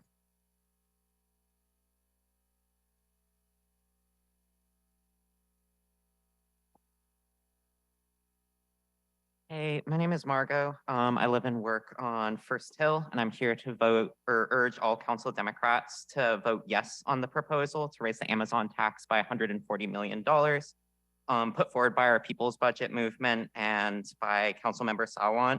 You know, right now, ordinary people are being told to tighten our belts and accept cuts while we're being squeezed at the pump, at the grocery store, and by skyrocketing rents. And I'm sure folks are feeling those pressures, especially acutely this week of all weeks while we try to make time, you know, with our loved ones for the holiday. These extreme pressures are affecting people all around the country, but I think they sting particularly sharply here in Seattle, where we have the second largest amount of billionaire wealth in the country. And it seems there's always money to be found to throw at the SPD. So in this context, I strongly disagree with the idea that what Democrats are preparing to vote on is anything but an austerity budget, or that there's no real choice to be made. The choice is, who will you make pay for this crisis? We have the means to fix all these shortfalls at hand in the form of the Amazon tax on big business, which tens of thousands of working and young people won and fought for, out of the Black Lives Matter movement. And we need to be demanding that big business and developers who have profited grossly pay for this crisis, not working people on the receiving end. If we say there's not enough revenues, what that really means is that Democrats were not willing to make big business pay. And I think it's super dishonest to talk about there not being enough money for all these big ideas in this context. So I urge you to make big business pay for this crisis, not ordinary people. Thanks. Thank you. Our next speaker is Lucas Esperanza, followed by Shuban Kakatan.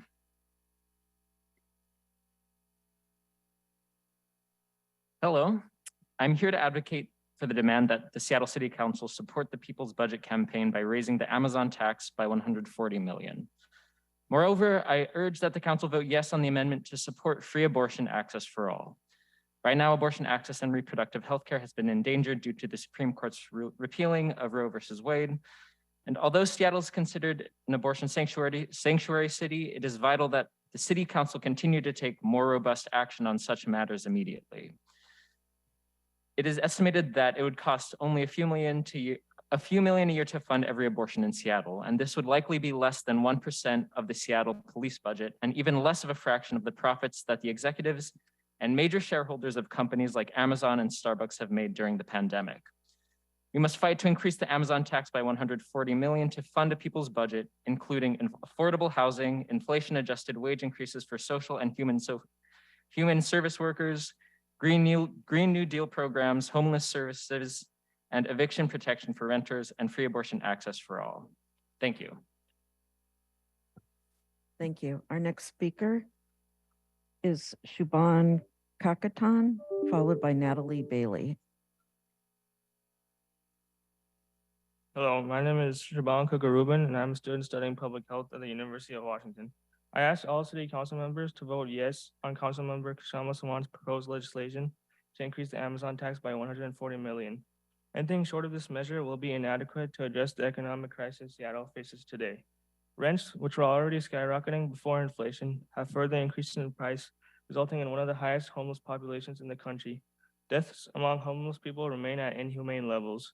According to King County Medical Examiner's Office, 85% died to unnatural causes, including vehicle-related accidents, overdoses, homicides, and suicides. The 15% that died in natural causes live much shorter lives due to cardiovascular and respiratory health problems. I also urge the City Council to fund free abortion, which will only cost $3.5 million as part of the $140 million increase to the Amazon tax. The Democrats on the City Council have a choice. You can vote yes on the proposed increase to the progressive Amazon tax, or you can vote on a regressive budget which reduces public revenues. You can tax big business, which has profited immensely during this period of inflation, or cut essential services for working class women, renters, and the homeless. The profits of billionaires or the health and well-being of the rest of Seattle. Amazon and Starbucks have made record-breaking profits during this period of inflation, while the working class wages have not caught up with inflation. Vote yes on the $140 million increase to the Amazon tax. Thank you. Our next speaker is Natalie Bailey, followed by Jay Jones. Hello, my name is Natalie Bailey. I'm a renter in District 3. I urge all Democrats in the City Council to vote yes on the proposal for the People's Budget and Socialist City Council member Kshama Sawant to make big business pay for this economic crisis. I think that I want to echo a lot of points that other people have said. I think that this budget, if it is going to make clear cuts to these essential services that working people need, can't be called anything but an austerity budget. Working people need like these renter organizing, eviction protection, tiny homes, and other services for homeless neighbors. Like that's something that working people and oppressed communities really need. And to say anything else is really proposing an austerity budget. During the pandemic, billionaires and multimillionaires made a huge amount of money while working people suffered. And now we're being faced with huge inflation and skyrocketing rents, as other people have said, and like we desperately need the $140 million from the Amazon budget tax being expanded to cover these shortfalls and not make these cuts. In addition, I also want to echo other people's point rejecting the $1 million in the shot spotter technology. It's proven ineffective and wasteful, and that money could be much better used for public funding human services. Thank you. Thank you. Our next speaker is Jay Jones, followed by Caitlin Mulliken.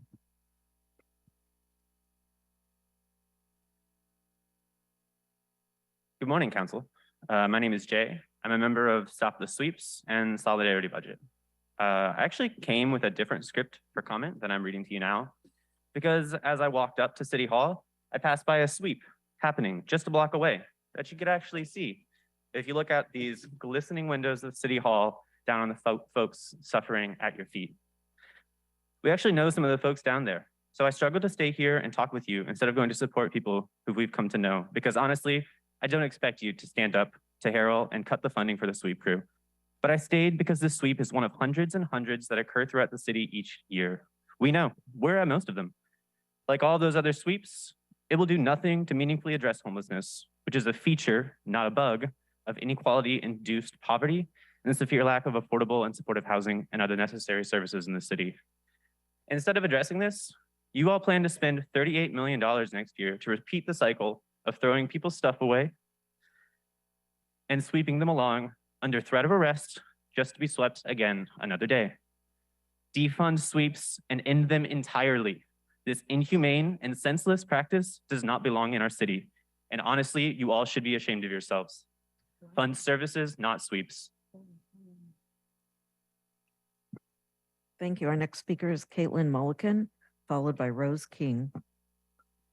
Good morning, council members. I first want to shout out the Solidarity Budget and uplift the work that Women in Black do. I'm a UW grad student, and I've been living in Seattle for a little over a year and a half. And in that time, I've witnessed horrific violence against unhoused people in the community perpetrated by the city of Seattle, by Seattle Police, SDOT, SPU, Parks and Recs Department. Every week, there are multiple encampment sweeps where unhoused folks are forcibly displaced from the only shelter they have. Their survival items, the things that keep them dry, warm, and alive, are thrown away. And it breaks up communities of folks who are trying to support each other while living outside. Meanwhile, the city offers limited services like congregate shelters or the occasional tiny home, but no pathways towards permanent housing. And a lot of these services are not things that unhoused people need or want right now.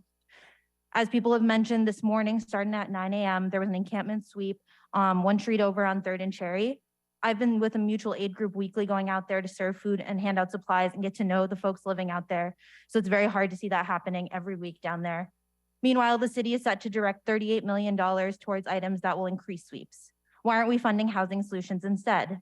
I urge council members to reject the increased funding for the Unified Care Team, the $38 million towards sweeps, to support Council Member Morales' municipal housing amendment, and to redirect funds away from police and towards housing and social services.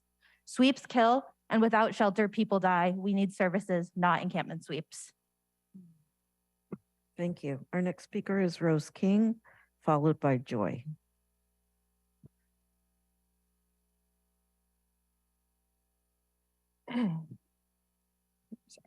Hi again, Council. Last time I stood before you was on November 8th, Election Day. I told you who I was, a teacher and a service provider and the daughter of a victim of police violence.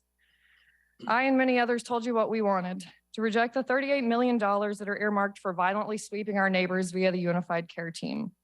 I and many others were ignored in your amendments. Today, as we gathered here for public comment, there was a sweep at 3rd and Cherry.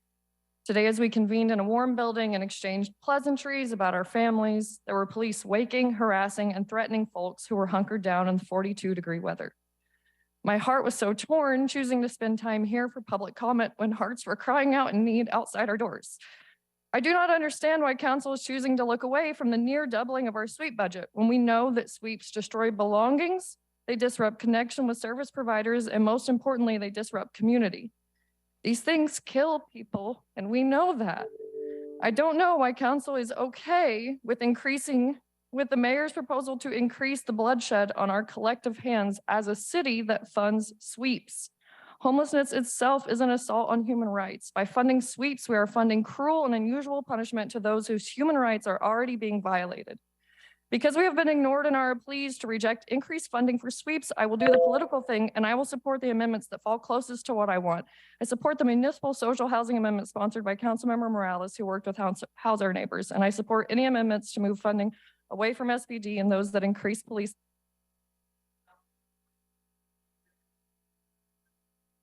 Next. Thank you. Our next speaker is Joy, followed by Kathy Dunn. Good morning, Council. I'm Joy Randall. And just this morning, I was at 2 areas where the city is failing vulnerable and marginalized residents. One was an area where a certain parking enforcement officer is harassing and threatening those living in RVs. I was told today that this PEO is using a taped hammer to knock on people's windows. These residents have no place to go. Their time is filled with scrambling to move every few days, filled with stress and fear their homes will be towed.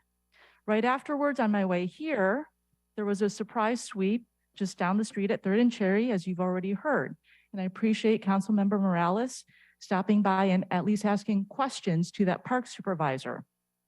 People who are being failed by the city that is focusing on, not focusing on services, but sweeps, pushing people from street to street is just a travesty. The trauma and harm that these sweeps impose when people are offered minimal resources, you cannot ignore. In addition to this dehumanizing experience, the parking enforcement officers slap tickets onto people's vehicles just as they roll out from the sweep zone. I witnessed PEOs even ticket one person who was just trying to help and jumpstart someone's RV so they would not get towed. It wasn't in a spot that was in a right of way or even traffic.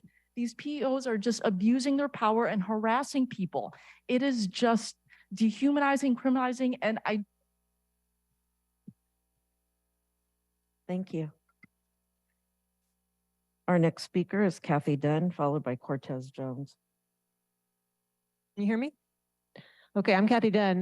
There's a bloodbath on our streets. Yesterday, a woman died in the West Seattle Junction. She was walking her dog. She's 83 years old.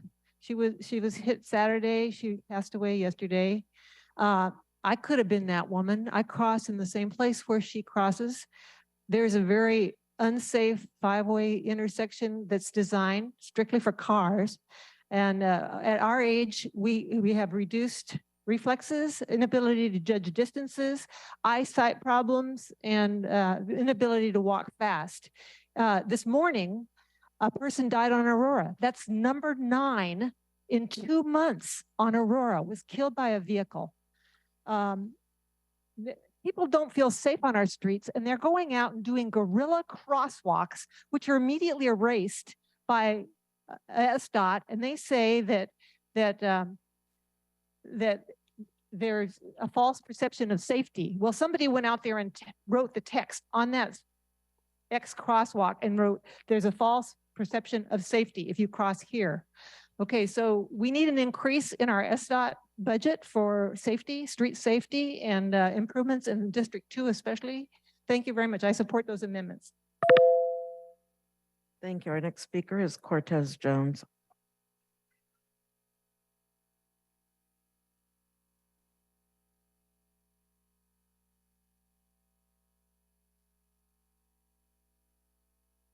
The ability to expand.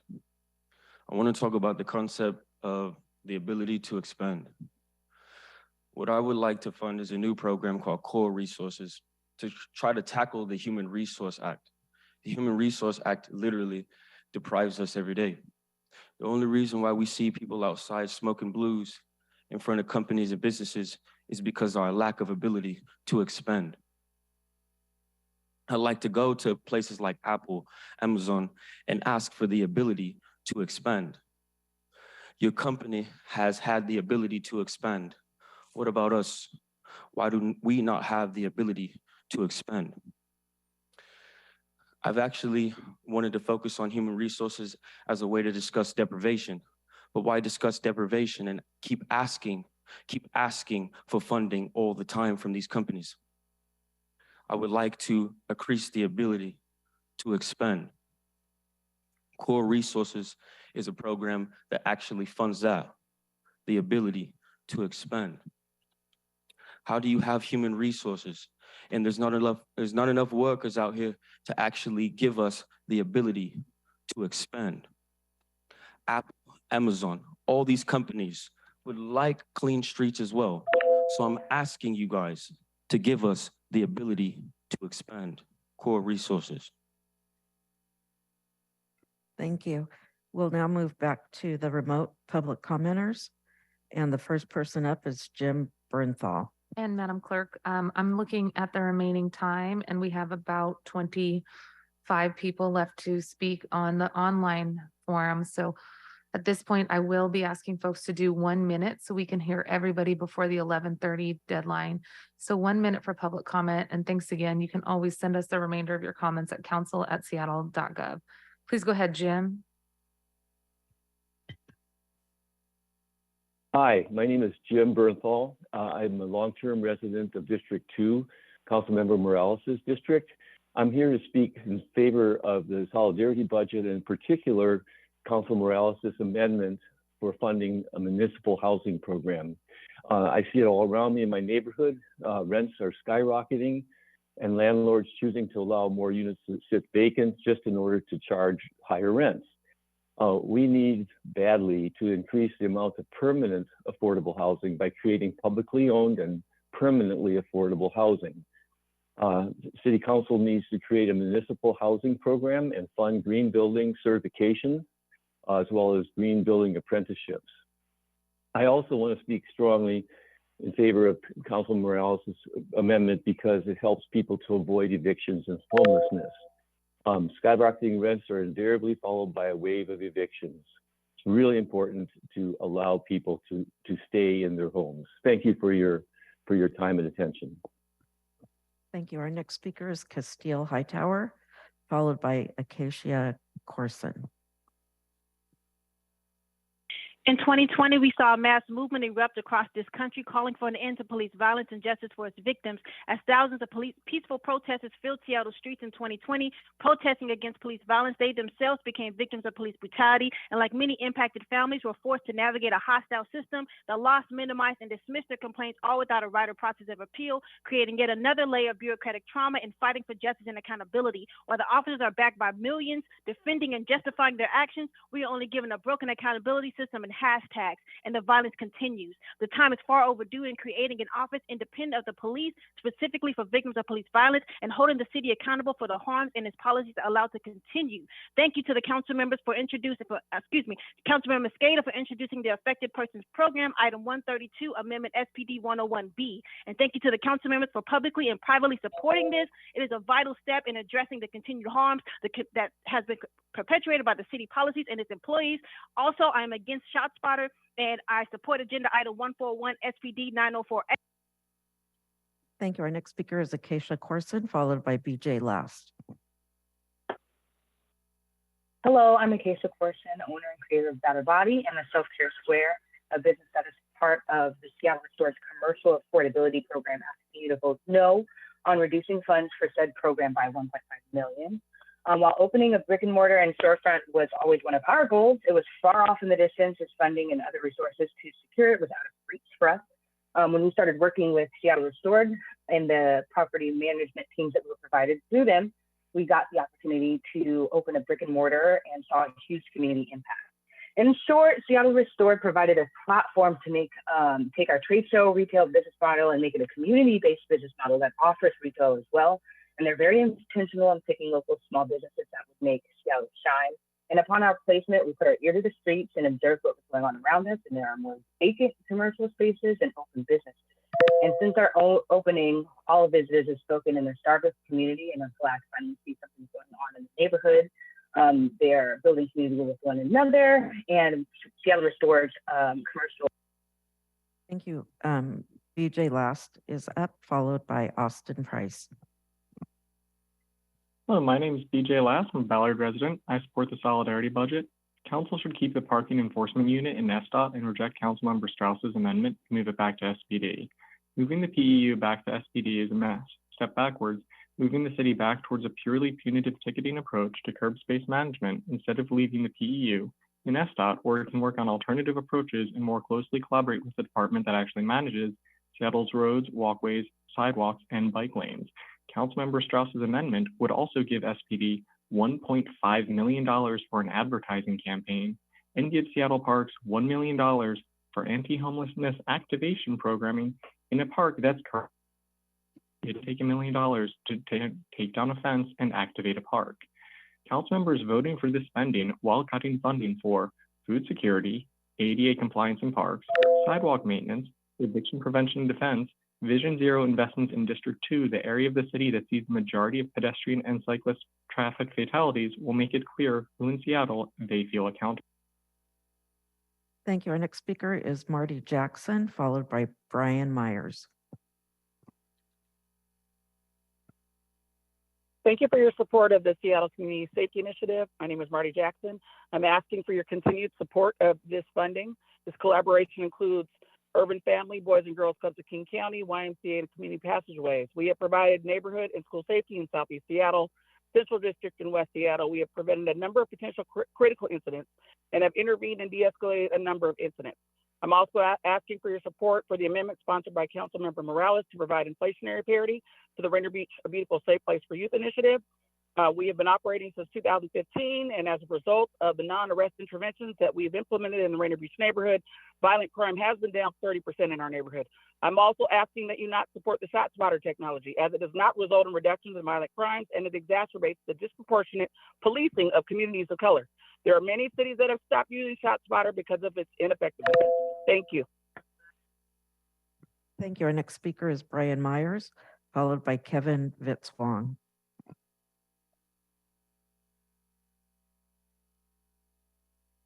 Hi, my name is Brian Myers. I own a small brick and mortar store in Chinatown International District.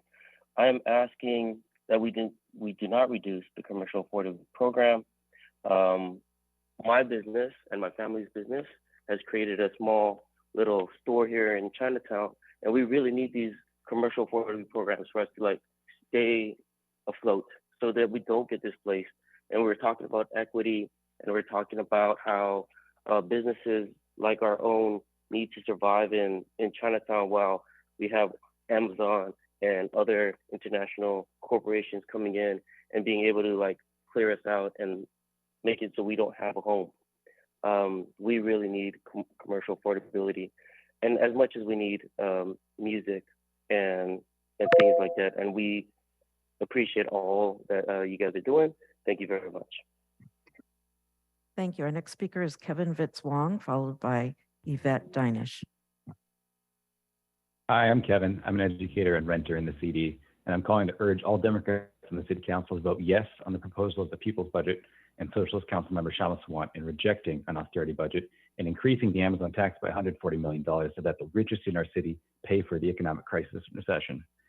This budget is a question of who pays. If Democrats want to claim this is not an austerity budget, they must tax the richest corporations and not foist these costs on the workers through more expensive car tabs. If Democrats want to claim they support frontline workers, they should not slash pandemic hazard pay for grocery workers back in August also. So I urge council members to oppose the mayor raiding the Amazon tax to fill the already massive police budget and instead expand the Amazon tax by $140 million. Democrats should support Councilmember Sawant's amendment to fund $3.5 million to make abortion access free for all and make Seattle a true abortion sanctuary as supported by the MLK Council, County Labor Council. I also urge the council to support Councilmember Sawant's amendment rejecting wasteful expenditure of $1 million for SP's ShotSpotter tech. Thank you. Our next speaker is Yvette Dinish, followed by Penny O'Grady. Good afternoon, council members. Yvette Dinish, Rainier Beach resident, executive director of the Color Girls Garden Club. We feed the community twice a week. With that said, I get approached a lot for after-school snacks because we're in an impoverished district. So if you can find some sugar tax money to help fund that, there's a coalition already collaborating to distribute funds evenly. Also, I'm hoping there's still funding for the SPD EMT program. Evidently, it saves lives, and that's a great thing. I agree with Harriet Walden to keep Lake Washington Boulevard open. And I also agree with Reverend Walden on there needs to be a better accountability when fundings are granted to some organizations because they're not doing what they say they're doing. I'm just saying. And also, just two quick questions. Whatever happened to the Pronto bikes? And also, whatever happened to CSO, community service officers that were in Rainier Beach? Thank you for listening and keep up with the good work. Thank you. Our next speaker is Penny O'Grady, followed by Thomasina Schmidt. Hello, I'm Penny from District 6. I support the Solidarity budget. Please vote to create municipal affordable social housing. And please vote to abrogate 80 ghost cop positions. Funding priorities too often have life or death consequences for people who are disturbed by policy. Priorities also have health, safety, aesthetic, economic, and quality of life impacts for everyone. Investing enough in physical and systems infrastructure that get at the root of problems is what is required in this moment if we are ever going to create a city that works for everyone, rather than investments that essentially grow problems by creating more trauma, such as sweeps. Seattle remains a desirable place to live in spite of all we've been through in the last 2.5 years. We now have a smaller SPD than we did in early 2020. Though we still have far to go to build a more inclusive, caring, and equitable city, I propose the current reality is that less policing is good and right for Seattle. Vote to abrogate 80 ghost cop positions today. Stop hurting people. Thank you. Our next speaker is Thomasina Schmidt. And Chair Mosqueda, there's nobody left signed up in person, so we'll continue with the remote list. Good morning. My name is Thomasina Schmidt, and I'm the Executive Director for Seattle Neighborhood Group. We are a local nonprofit focused on community safety and crime prevention. I'm calling to ask for your support for Councilmember Morales' amendment to restore some funding to our Safe Communities contract and to add inflationary parity to our Rainier Beach, a beautiful safe place for youth contract. In the council's budget, there is a proposed second cut to our Safe Communities budget by $167,000. This is deeper than the first proposed cut from the mayor's budget. With this second cut, our budget will be reduced to $221,000. That's more than half of our current budget. The second cut would completely gut our programs and staff. I know that this is a tight budget season and council members are having to make very difficult decisions. I also know that one of the priorities of this council is to advance a reimagining of policing with a larger civilian response. Our Safe Communities in Rainier Beach, a beautiful safe place for youth contract helped to achieve this goal. Thank you for your support and consideration. I yield my time. Thank you. Our next speaker is Robin Thompson, followed by Valerie Schloren-Ritt.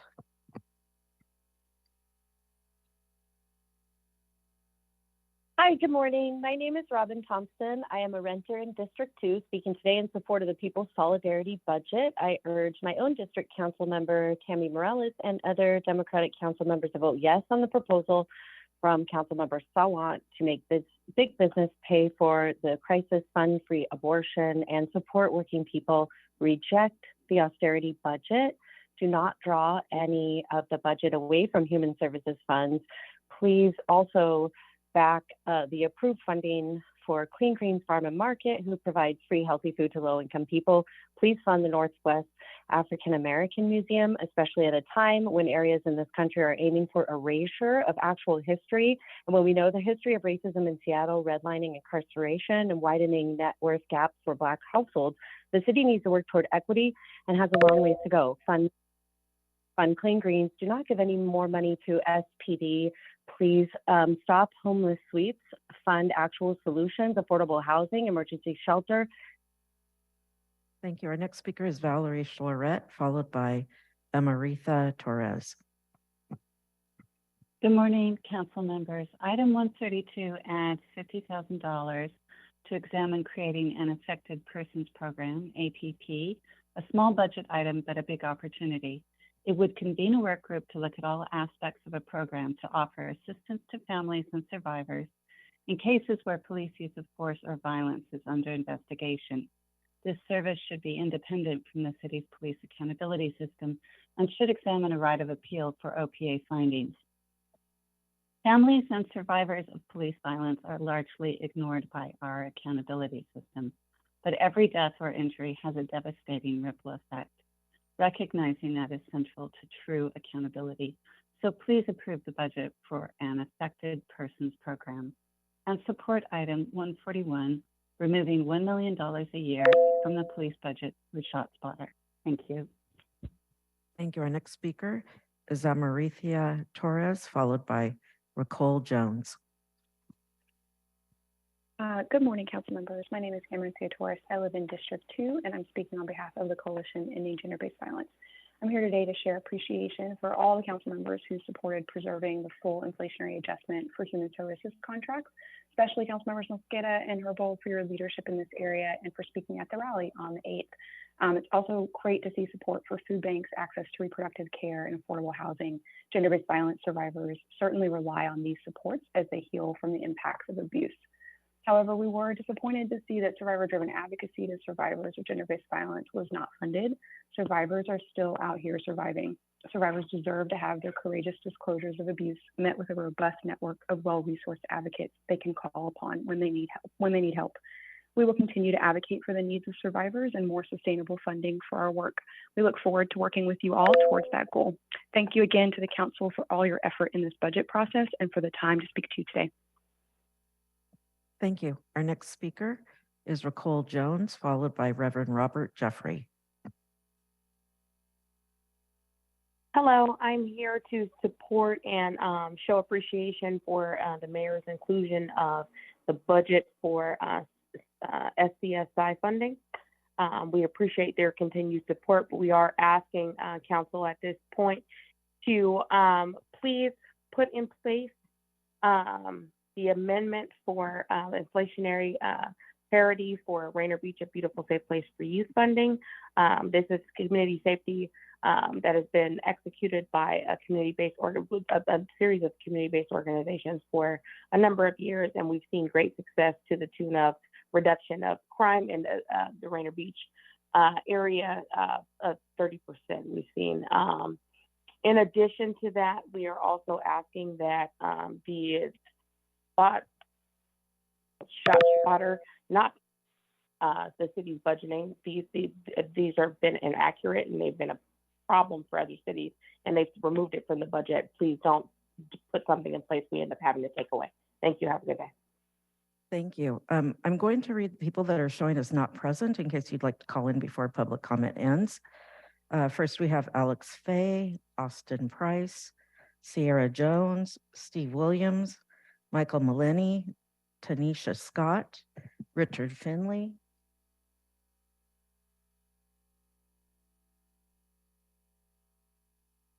Hello, my name is Robert Jeffrey. Oh, hold on just one second, I'm sorry. And then we also have Steve Williams, Michael Malini, Tanisha Scott, Richard Finley. Sorry. Okay, go ahead, Reverend Robert Jeffries.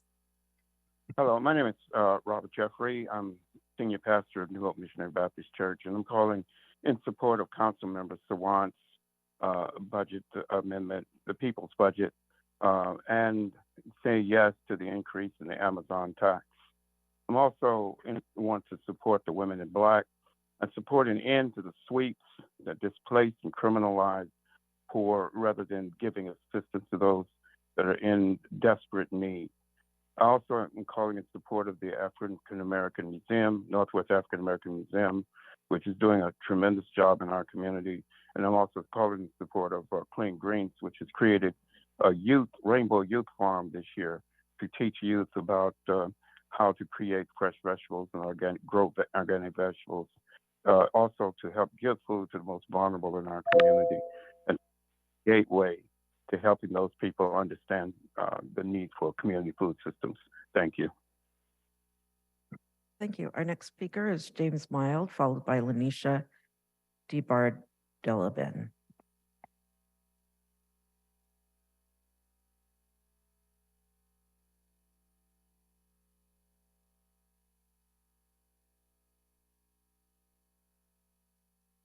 James, you might need to press *6.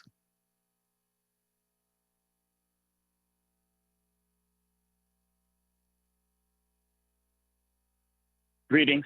everyone. My name is James Miles. I apologize for the background noise. I'm at the airport, but I didn't miss my opportunity to speak. I'm the executive director of Third Stone, the organization running the 50th anniversary of Bumbershoot. This is a local festival beloved by Seattleites and people all around the world. So we're launching something very new, adding a workforce development program, training 17 to 25-year-olds from marginalized communities, Black and Brown youth, LGBTQIA+ youth in the creative careers. This is an important conversation. As we know, the creative sector was hit pretty hard. And we also know that Bumbershoot will be able to revive the creative economy in our lovely city, and keep people happy, entertained, and of course, employed, most importantly employed, especially our younger demographic of youth. The original budget, the mayor proposed budget included $100,000 to support that, and I'm hoping that gets reinstated. Thank you for your consideration, and hope everyone can come under the umbrella of Bumbershoot. Thank you. Our next speaker is Lanisha DeBardelabin, followed by Sierra Jones. Good morning. I'm Lanisha DeBardelabin with the Northwest African American Museum and a board volunteer with the New Hope Community Development Institute. We urge council members to stand with Councilmember Sawant's amendment to add $500,000 to fund the Northwest African American Museum's reopening and $200,000 for the Clean Greens program that's creating a healthier future for our neighborhood. The Northwest African American community is an absolutely essential and beloved organization that is building cultural intergenerational wealth for the Central District community in innovative, educational, and impactful ways. This museum is a cultural gem for children, for elders, for families, for artists, and for all. The museum needs this city to significantly invest in the museum's vital community presence. Thank you, council members, for supporting agenda item number 183 by finding a way to fully fund the Northwest African American Museum. Thank you, council members. Thank you. Our next speaker is Sierra Jones, who will be followed by Michael Meleni. Hi, this is Sierra Jones. I am calling in on behalf of my business that I was able to open. I opened a space inside downtown Seattle through the commercial affordability program that was funded. And so I would like to call to ask that you guys do not defund the commercial affordability program. The Seattle Restored program has allowed me as a Black queer woman to open a space downtown Seattle, unlike something that's been there before, and be able to create community and bring events and over 40 Black-owned businesses into a storefront downtown. And it's something that's unheard of, and we're able to do that through the funding that we receive from the Seattle Restored program.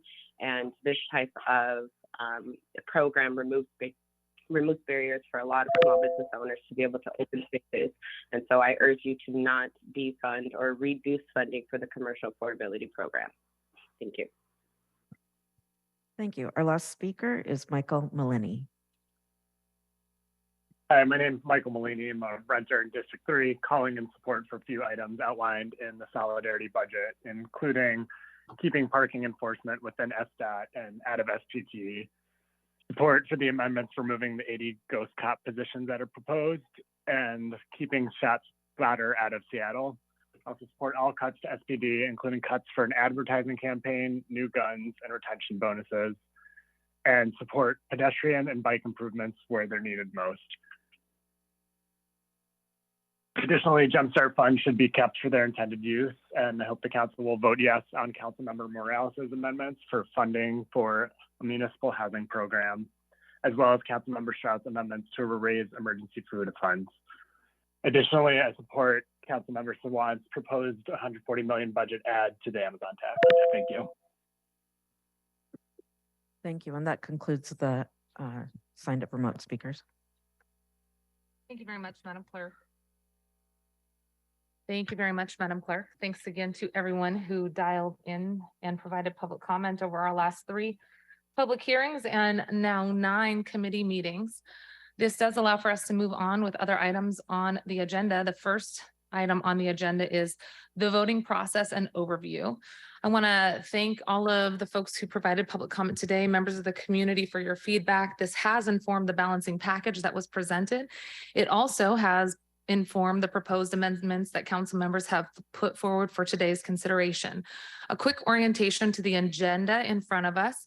As council members will see, there are 4 groups. Group A includes a series of amendments that address the emergency reserve contribution issue that was flagged for council last week. We'll have a second to hear from central staff about that issue in a moment. Next is Group B, which is a consent package. This is a series of amendments that make up the balancing package released on Monday, and where there were minor changes that comported with the initial amendments included in the balancing package, those were included in Group B. If there was an existing amendment, it was swapped out if it was similar to the original proposed amendment that was included. If we received new information about changes in revenue needs, some of those items were adjusted, but the content of the balancing package as released on Monday is largely reflected in Group B. Group C includes a consent package of additional amendments. These are a series of amendments to the balancing package that I, the chair, find favorable or friendly to the underlying budget and would signal adoption as part of this consent package to be added to the balancing package. Group C are mostly items related to policy ideas previously discussed in committee that I would have liked to have included in the chair's balancing package, but was not able to at the time, or the idea had not been presented yet. And so at this point, we have put it into a consent group, Group C. Group D are single standalone amendments for individual vote. I want to note that just because an amendment is listed in Group D, this does not indicate the chair does not support it. I may be supporting ideas in this list of amendments that are standalone items in Group D, but the reason that they are listed as standalone amendments is because they are ideas or approaches that I believe warranted additional discussion from each of the council members for their consideration to include each of these items. So as it relates to groups B and C, council members, you will hear from central staff in a second about the process, but I want to reiterate, you do not have to pull an item just to speak to it. You do not have to pull an item to speak against it, especially if you do not have an alternative to make it self-balancing. It is better to state your caveat or objection to a certain item when voting on the overall package instead of pulling it. The same is true for amendment items that you like. If you have sponsored an amendment, if you're proud of something that was included in either the Group B consent package for the balancing package or the Group C consent package for additional amendments for consideration, please consider not pulling it. I'm very excited to talk about each one of those amendments that council members are excited about, but encourage you not to pull those items out of the consent package to speak to it. We will have plenty of time to highlight what was included in the budget, what you championed and fought for, what drove you to want to put that forward, and we'll have lots of time to thank the community partners that maybe you worked with to get those amendments included. But please consider that caveat when considering items in groups B and C. Pulling things out merely to speak in favor or opposed, especially if you do not have a way to make those changes self-balancing, is highly discouraged and not what today is for. So as we go on to Group A, I want to make sure to turn it over to central staff. My understanding is I do not have to ask the clerk to read each of these items into the record, so I will just be noting where we are at in the process of the amendment. Right now, we are on item number 2, which is voting Group A. This is for individual votes, and I will turn it over to central staff to walk us through the process, any additional information you'd like to offer for context orientation as we start to consider these amendments. And also, I would encourage central staff, if you can, to share some of the information that we received about the emergency fund contribution, and in partnership with the city's budget office, the information that we are looking to solve for today, especially as we look at Group A. Thank you so much, and welcome Director Handy and Deputy Director Panucci. Thank you. Good morning. For the record, Esther Handy, Director of Council Central Staff. I am going to hand it over to Deputy Director Panucci to walk through the process questions, and then I'm happy to share a little bit about the emergency reserve as you move into Group A. Thank you, Director Handy. Good morning, Chair Mosqueda, committee members. I was going to do some walkthrough of the process for today. Chair Mosqueda covered the bulk of it, so I will just quickly highlight a few pieces to reiterate. Some of the process can get a little wonky today, and so we will return to these slides as needed, just to remind people of the process if it comes up later. But I just wanted to reiterate a couple of points that Chair Mosqueda covered in her opening remarks and just now as we are moving into the agenda items. As we've talked about in committee previously, the State Budget Act requires that Seattle adopts a balanced budget where estimated revenues meet or exceeds budgeted expenditures. The mayor's proposed budget and the initial balancing package met this requirement. And that is why it's important today that we end the day with all amendments to the proposed budget and to the balancing package, that we maintain that balance. So if there is a situation where there is an action that would throw the package out of balance, I may ask the chair to recess so we can strategize, but I would encourage you to think through those actions, and we'll flag them as if that comes up. Moving on to the next slide. These are just the groupings as Chair Mosqueda described. I won't walk through that again, but again, votes A and D are up for individual votes, and group B and C are both organized as consent packages. Next slide, please. So I won't walk through this. This is the process that Chair Mosqueda just talked about and how we will handle group votes. And again, you can make a comment on any item in the group without having to remove it for individual action. If you do move to remove an item from the group, it will be taken up after the vote on the remaining items in the group, and it will be considered in alphanumeric order. Moving on to the next slide. This again is just reiterating how you can remove a CBA from a voting group and when to make that request. So we'll just return to this as needed during the committee discussion. Next slide. And this just describes what I, in writing, what I orally described in terms of the voting option. So if you would like to remove an item for individual vote, you can do that when the chair calls on or makes that request of her colleagues. At that time, it's not a substantive discussion about the item you are asking to be removed. It will just be removed and taken up later. And if you have a substitute option for that item, you would make the motion to substitute when we get to the to consideration of the items removed from the group. Next slide. So this is the key when an item is removed for individual consideration. Well, after that item is moved and seconded, when we get to the items for individual consideration, if there is a substitute, you would make a motion to substitute your new option for the option that was in the original group. The first action is the vote on the motion to substitute. If you vote yes on the motion to substitute, you are essentially voting yes on the new option. So I would just say, if you prefer the substitute version, you would vote yes on the motion to substitute. If you prefer the original option that was posted in the group, you would vote no on the motion to substitute. And we'll likely return to this slide later in the process. And then finally, just after we get through today, which I'm optimistic we will do efficiently and smoothly, we will return to committee on the 28th. That will be for the committee to just take final action on the budget adoption ordinance and a few other key budget legislation that those recommendations from the committee occur after the votes today.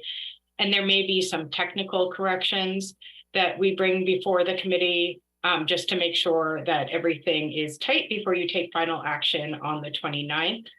On the 29th, all 25 to 30 pieces of budget legislation will be before the council for final action, including the bill that adopts the budget overall and the capital improvement program. Also included in this presentation that we won't walk through today right now, but that we do have scripts for the various actions that may occur in committee today. And again, if at any point a council member would like us to post those on the screen, please just let us know and Patty will bring the slides back up. Happy to answer questions on the process. Otherwise, I will turn it over to Director Handy to make a few comments about the emergency reserves. Please go ahead and turn it over. Great. Seeing no questions, I'll just make a couple comments here before you move into group one. Central staff shared, I shared just sort of an email memo with council members last week. And some of this was outlined in Tom Meixel and Director Panucci's original memo on general fund balancing earlier in this process. The city's general fund has two key emergency reserves. One is the Revenue Stabilization Fund. The target balance of that is 5% of general tax revenues, and that fund is currently at 67 million, its policy maximum. We also have an emergency fund for the general fund, which was significantly depleted during the COVID-19 pandemic. Resolution 32024 was adopted in 2021 and updated the emergency fund policy to allow for a 5-year repayment period of that emergency fund between 2022 and 2026. So the proposed budget included a contribution of $10 million in 2023 and $10 million in 2024. Some of those contributions were reduced in the balancing package, which is allowable under current policy. However, with further internal conversations with the city budget office and central staff, we have determined that removing those contributions may be a little bit lower than is prudent for the city, and recommends achieving at least a $5 million a year contribution to show a continued steadied investment in a rebuild of that emergency fund over the next few years. So as you move into Group A, you will have some options in front of you to increase contributions to the emergency reserve, and happy to field further questions as you consider those options. Thank you very much. Are there any additional comments from central staff to open up our discussion for today? I have a question in the audience, in the gallery here from Councilmember Strauss. Councilmember Strauss, please go ahead. Yes, thank you, Chair. And regarding this conversation about the emergency reserves, I know that both of you addressed this. Can you maybe tease out and pull out for me? When did we know this information? What did we find out? And what is the impact if we had not made a change since last week? Sure, Councilmember Strauss, I would say that there has been an ongoing conversation between central staff, the city budget office, and council members about what is the appropriate level to contribute to our emergency reserves. We have considered things like how does this impact the city's bond rating? We have considered how does it impact the revenue forecast that came out last week, which showed a significant reduction in city revenues available for this budget. And so there have been a variety of conversations and pieces of emerging information that inform the point that you are at today, which is that our recommendation is achieving a contribution of at least $5 million a year to that emergency reserve in order to show the city's steady rebuilding of that fund over a 5-year period as defined in financial policy. Thank you. Maybe. Sorry.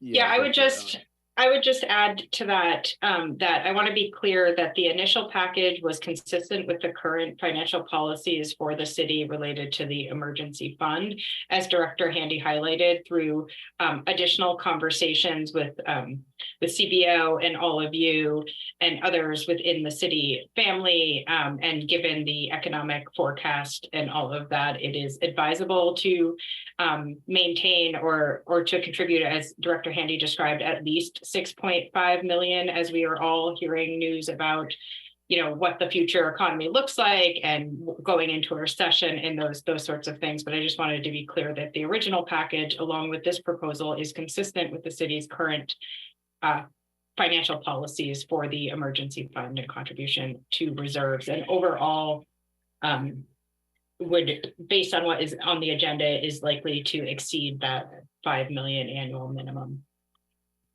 Thank you, Thank Ellen. you. Sure.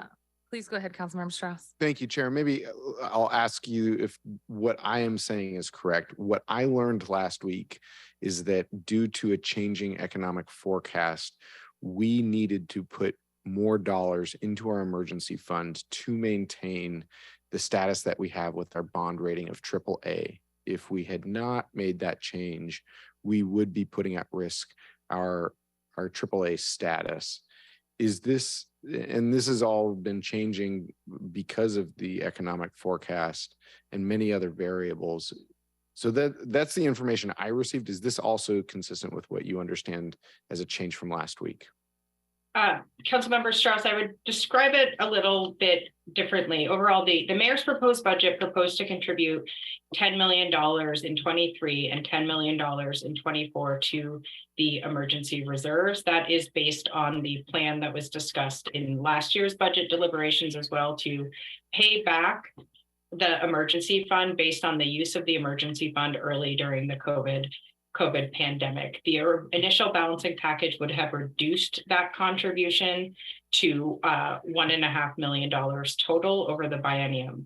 This revised package, based on, yes, that updated information, that reducing that contribution in the short term may have an impact on the city's ratings, as well as concern about the availability of resources as we are continuing to get news about the economy. So yes, that is accurate, but I would say it is advice, it is best practice. It's based on what the city has been discussing in terms of contribution, but overall it is still a reduction to what was in the mayor's proposed budget in terms of the contribution to reserves. Thank you so much, Deputy Director Panucci.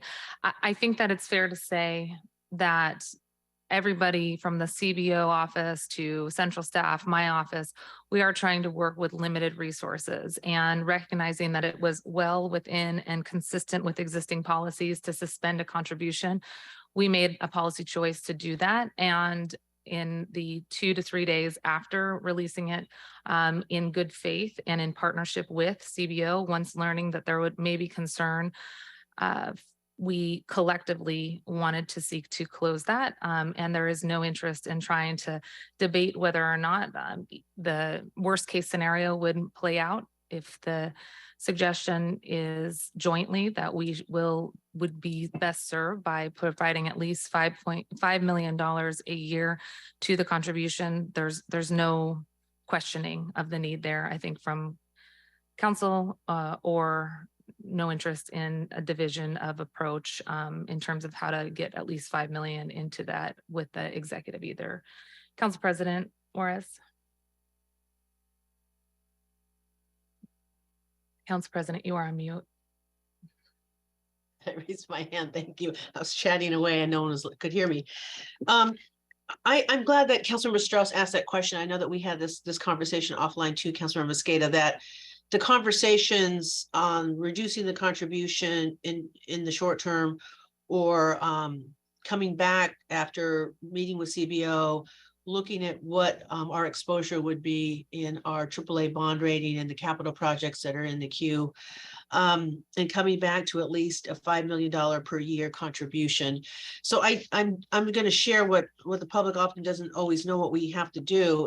It's not anything shady. It's just we found out a lot of these economic forecasts afterwards and had to go back and kind of recalibrate our thinking on what our policies are and where we could replenish the reserves, but at the same time remaining true to the policies and the commitments that we made. And Councilmember Strauss, correct me if I'm wrong, based on our conversation, that's what kind of changed my thinking too, right up until Wednesday on the contributions and what our concerns were about our reserves.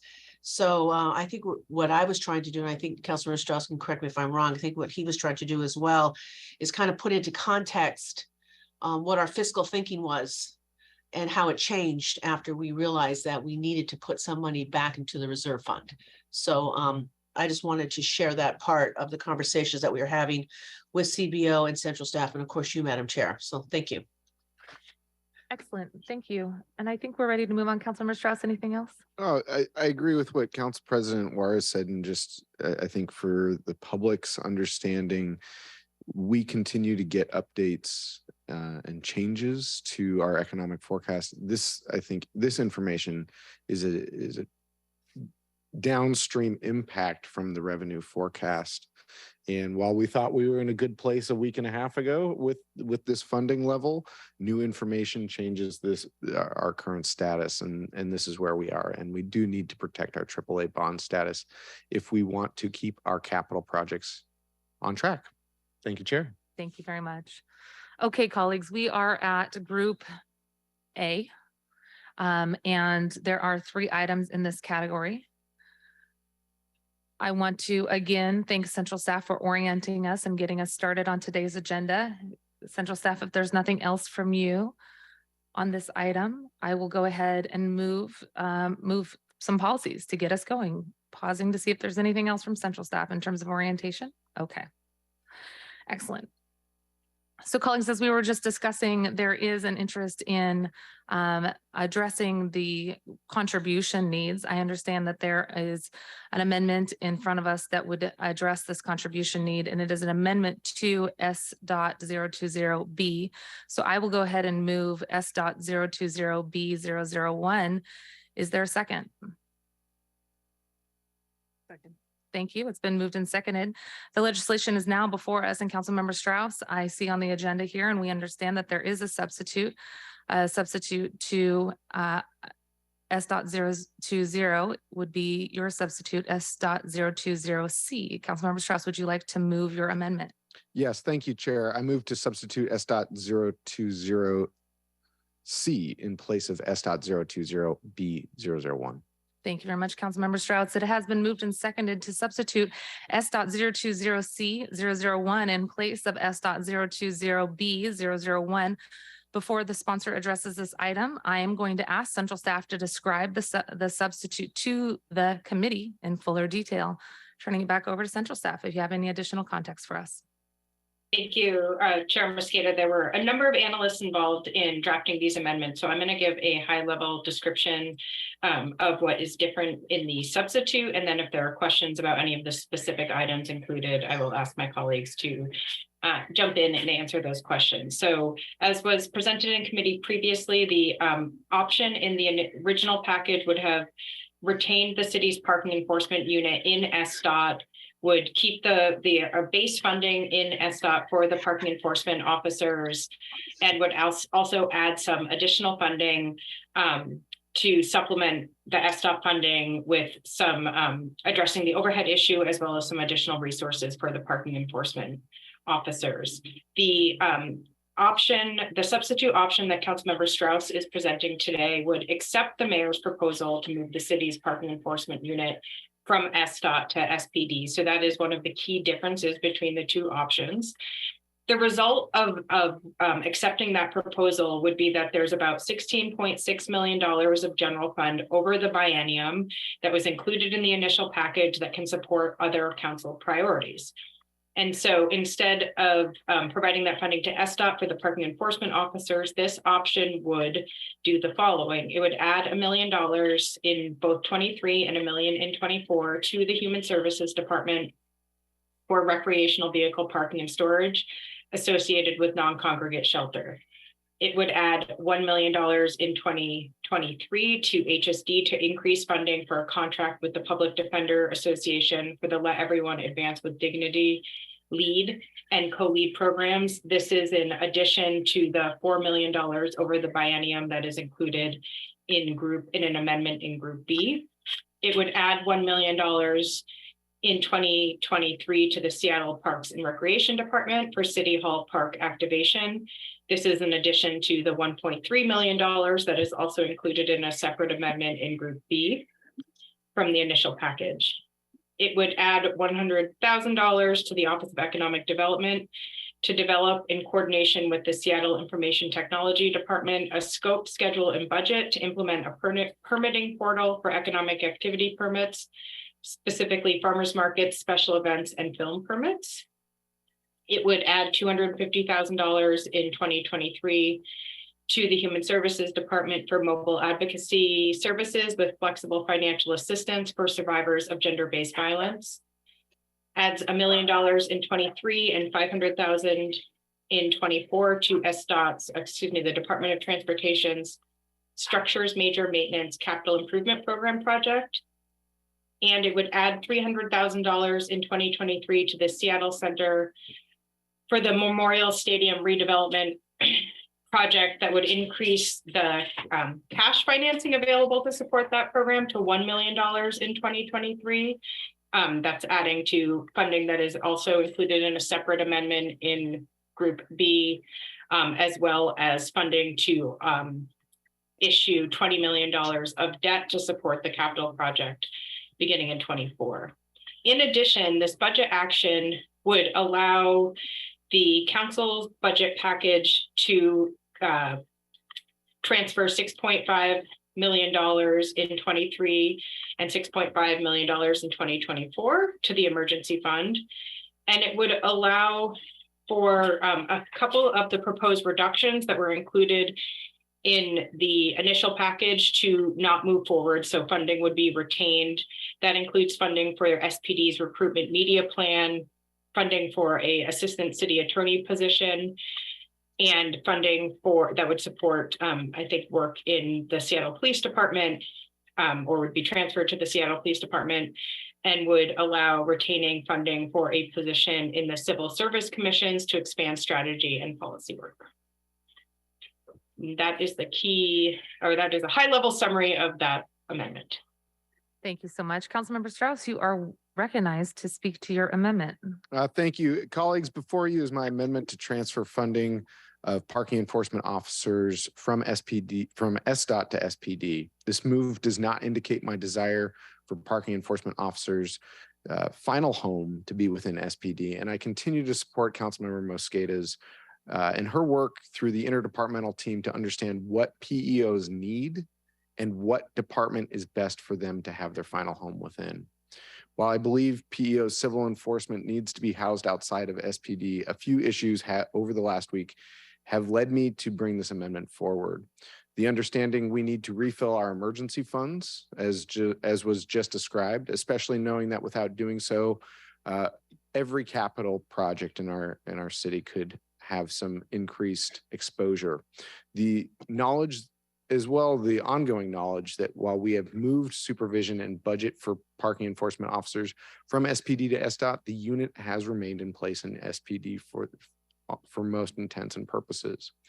Lastly, if we do not make this budget alteration to filling, if we did not use PEOs as the budget alteration, we would still need to fill our emergency fund. And to do so, we would be cutting important projects and programs. If I was to have brought my own amendment forward, I would have only brought forward an amendment that fills the emergency fund and funds programs and projects that fund homelessness responses for people living in their vehicles through shelter enhancements, non-congregate shelter, outreach, and tiny homes.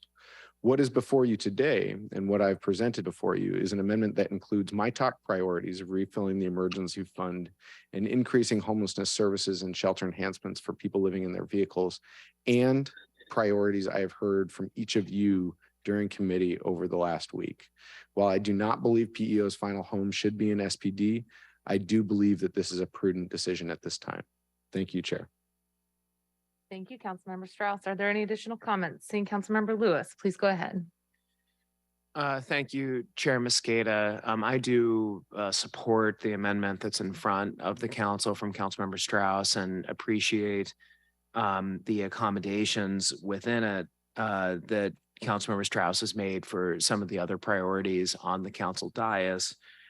The decision that we're faced with isn't one that I think anyone on the council is particularly excited about, given the overall situation that the budget is facing from the revenue forecast that we received in the middle of our deliberations, that has a significant impact both on the operating and capital ambitions of the city. I believe this is the appropriate place to balance the revenue shortfall given the differential of providing the same service between SDOT and SPD for where the parking enforcement officers should temporarily be parked while we determine where their permanent position within the city government will ultimately be. My understanding from talking to the city budget office and council central staff is it would cost approximately $8 million for the parking enforcement to do essentially the same function in SDOT, and $740,000 for them to be housed in SPD in terms of the additional overhead costs. And given that differential, and given that we don't anticipate the people of Seattle really experiencing a significant difference in their interactions with parking enforcement, whether they're housed in SPD or housed in SDOT, that seems to be the best place we can make up the difference without impacting basic services to the people of the city. So I do support this amendment path forward. I do want to make a comment because later we are going to discuss the process that Budget Chair Mosqueda has laid out to continue to assess the permanent home for the parking enforcement officers. And I just want to reiterate and lift up my hope that they will eventually move either to the CSCC or to the new civilian public safety department the administration is working on standing up, with a broader mandate for unarmed civilian enforcement of issues and situations that don't require the response of a badge and gun. That is in line with the communications we received from SPIOG in 2020, wanting a broader role like that for their membership, and in line with the original proposals from Councilmember Herbold and others on what the future of this workforce could be and what it would look like. I do just want to close and say I do appreciate the additional $1 million of support for LEAD and co-lead, which is vital for downtown public safety recovery and strategies. Really appreciate the work that LEAD and co-lead has been doing in collaboration with a number of different stakeholders in the nonprofit business and labor world in the downtown community to make downtown a safer place and to lead with empathy and compassion in getting people from the streets into housing and with wraparound supportive services. So I do appreciate that additional $1 million getting us closer to the goal of the level of investment we want to see in that program. And we'll be voting for the amendment proposed by Councilmember Strauss. Thank you, Councilmember Lewis. Councilmember Herbold, Vice Chair, please go ahead. Oh, thank you so much. Just want to add a little bit of history for the context around this amendment. In November of 2020, the council adopted a budget that moved parking enforcement to the CSCC. The mayor's office was directed to form an IDT, and a report to council on the progress made towards moving parking enforcement to the CSCC was required. In April of 2021, the former SPIOG president wrote to us to remind us why it was that SPIOG had proposed that parking enforcement be moved to the new Community Safety and Communication Center instead of SDOT. PEOs are highly trained, 60% are BIPOC and or LGBTQ, and there are 12 languages spoken fluently by PEOs. Here's an excerpt from the former SPIOG president. We are trained in de-escalation tactics, familiar with police procedures, community service driven, and most importantly, we are public servants who want to serve our community. We propose that Seattle follow the national trend of civilianization of certain police functions.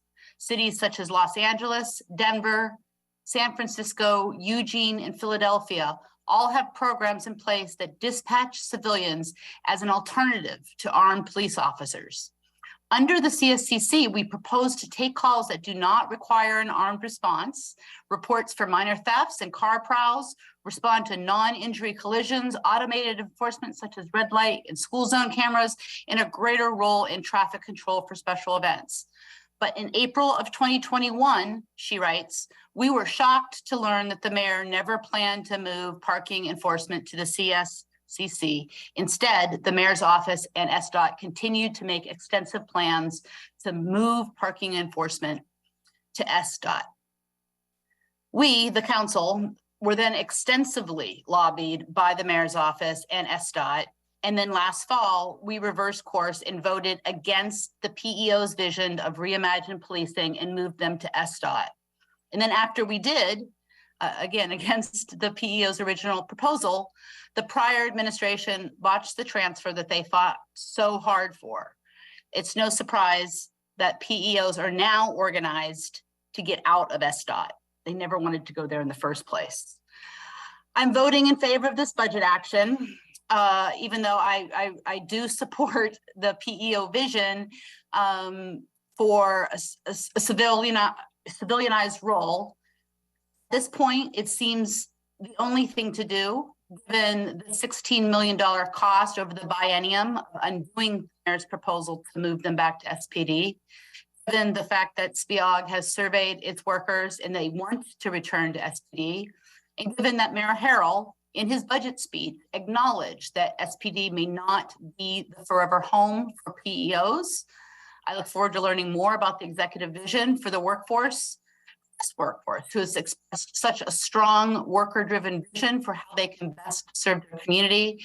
And I thank Councilmember Strauss for the role that he is playing, putting this amendment forward to accomplish a number of other things that we would not be able to do otherwise, not the least of which is the emergency fund transfer. Thank you. Thank you, Vice Chair Herbold. Councilmember Nelson, did I see your hand up? I took it down. You're going to pass. Okay. Are there any additional hands? Seeing none. Thank you again, Councilmember Strauss. I'll say some, excuse me, Councilmember Sawant, please go ahead.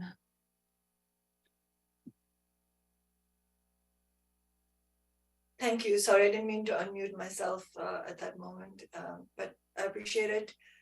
I intend to abstain on this question of substituting this proposal to take the parking enforcement back into the police department versus the original proposed position in the balancing package of keeping the parking enforcement in the Department of Transportation and not in the police department. I certainly, just speaking overall, support the reducing of armed policing. I certainly have spoken repeatedly, not the least since the George Floyd movement broke out, of the tremendous dangers of having a police force acting like an occupation force, which they certainly did, especially during the height of the protests. And I have also spoken in my office, the People's Budget Campaign every year has spoken relentlessly about the need for non-policing solutions for the problems of our society, including public safety, which, as statistics show, needs addressing economic and social inequality. However, none of these substantive issues are honestly being discussed here, and my message is to working people and activists who are paying attention right now. In 2020, when Seattle's Democratic establishment on the council wanted to pretend that they were supporting the demands of the BLM movement at the height of the Justice for George Floyd uprising, they used this idea of defunding the police by saying that they were going to do that by transferring the accounting line for parking enforcement officers from the Seattle Police Department to the Department of Transportation.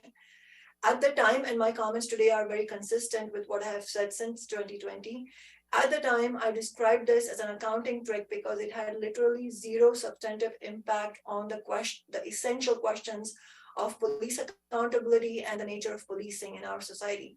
It changed absolutely nothing about parking enforcement and only changed what department's cuts the checks to parking enforcement officers, or writes the checks to parking enforcement officers. This ruse was convenient for council Democrats who desperately wanted the thousands of working class people protesting on the streets of our city, really tens of thousands at the time, to believe that they were being heard without making any substantive change.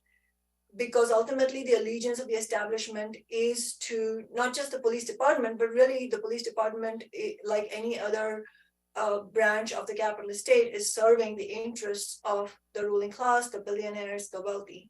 Now the same thing is happening in reverse, and again, reverse of that reverse. The mayor would like the people to believe that he is taking crime seriously while at the same time refusing to do what is actually necessary to make our neighborhood safer, which, as I said, statistically is to reduce inequality, including by measures like increasing taxes on big businesses to pay for affordable housing, Green New Deal, good paying union jobs, homeless services, and so on.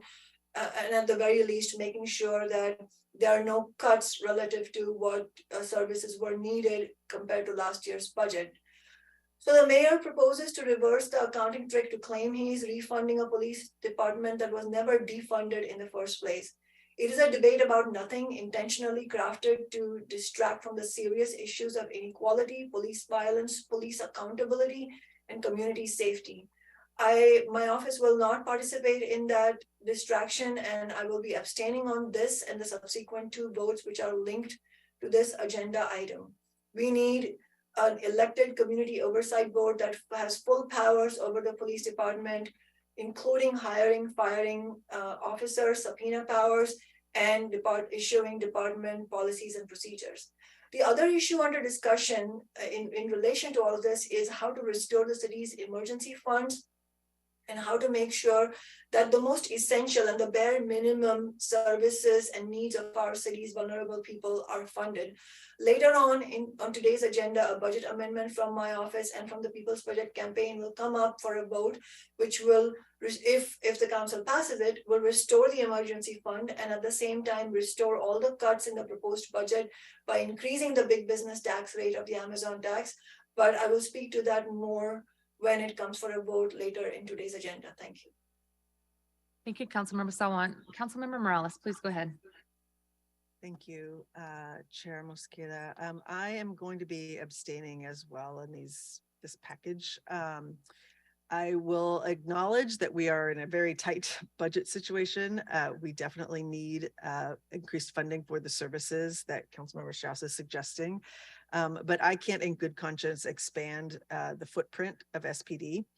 I feel like this whole process, as Councilmember Herbold and Councilmember Sawant have spoken to, was rather performative from the beginning. The previous mayor didn't show good faith in trying to implement this program, keeping crucial implementation challenges from the council, keeping that information undisclosed. And as we heard in public comment this morning, the culture of the PEOs, at least in part, still demonstrates a policing posture in the way that they interact with the public. And so I don't agree with what some have said about the idea that that the public experience with PEOs will be unchanged regardless of which department they're in. So for those reasons, I will be abstaining from this vote and subsequent votes related to moving the PEOs. Thank you. Thank you. Thank you, Councilmember Morales. Are there any additional comments? Seeing none, Councilmember Strauss, I'll make one more comment and then I'll turn it back to you as the sponsor to see if you have any closing comments. I want to thank Councilmember Strauss for his work to bring this amendment, and I appreciate the spirit in which it was brought, given the difficult budget choices we made this year and the recent news that we discussed from last week. This amendment will address the emergency fund contribution needed, and the total contribution ends up being $13 million across the biennium. That's at least $3 million more than we needed to at a bare minimum provide. And I think it's a good indication that our city continues to remain on solid financial ground as we make tough decisions in this budget. I appreciate that the investments in the amendment are being first targeted to the emergency fund. And given the late stage of this budget, I also understand, as council members are probably painfully aware of, given their budget amendment process, there's very few places to pull revenue from. I appreciate that Councilmember Strauss has tried to do the right thing in ensuring the financial viability of our city and is making this contribution first. While I appreciate this contribution, you can tell from the balancing package that I released, maintaining the PEOs at the Seattle Department of Transportation was a priority for me to make sure that folks were not moved as we looked for the long-term home. This is not the policy direction that I had originally articulated and envisioned in our proposed budget. And while I personally won't be able to support this amendment today, I am very grateful for the contribution to the emergency reserves, the support for the interdepartmental task force that will continue to work to find a long-term home. And as Councilmember Herbold noted, and I believe Councilmember Strauss noted as well, the broader conversation about future homes for various units, but specifically the parking enforcement unit within our city and which department can best house this unit.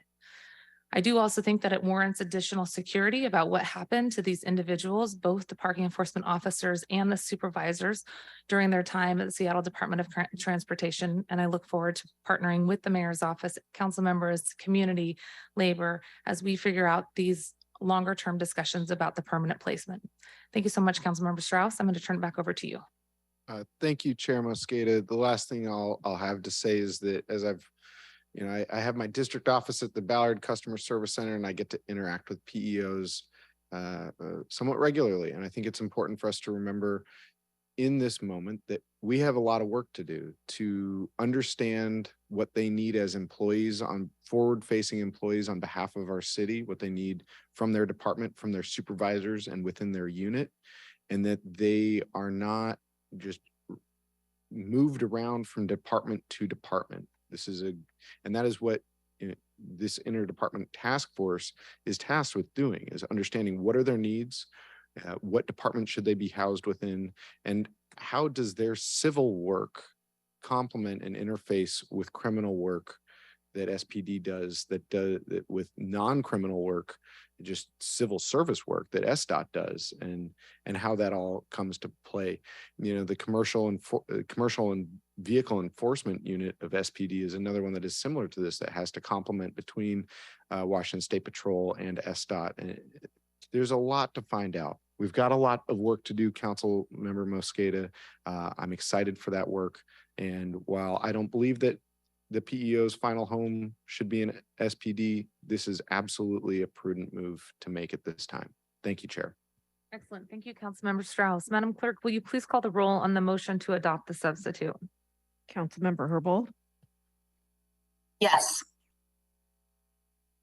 Council President Juarez, Yes. Councilmember Lewis, Yes. Councilmember Morales, Abstain. Councilmember Nelson, Aye. Councilmember Peterson, Yes. Councilmember Swant, Abstain.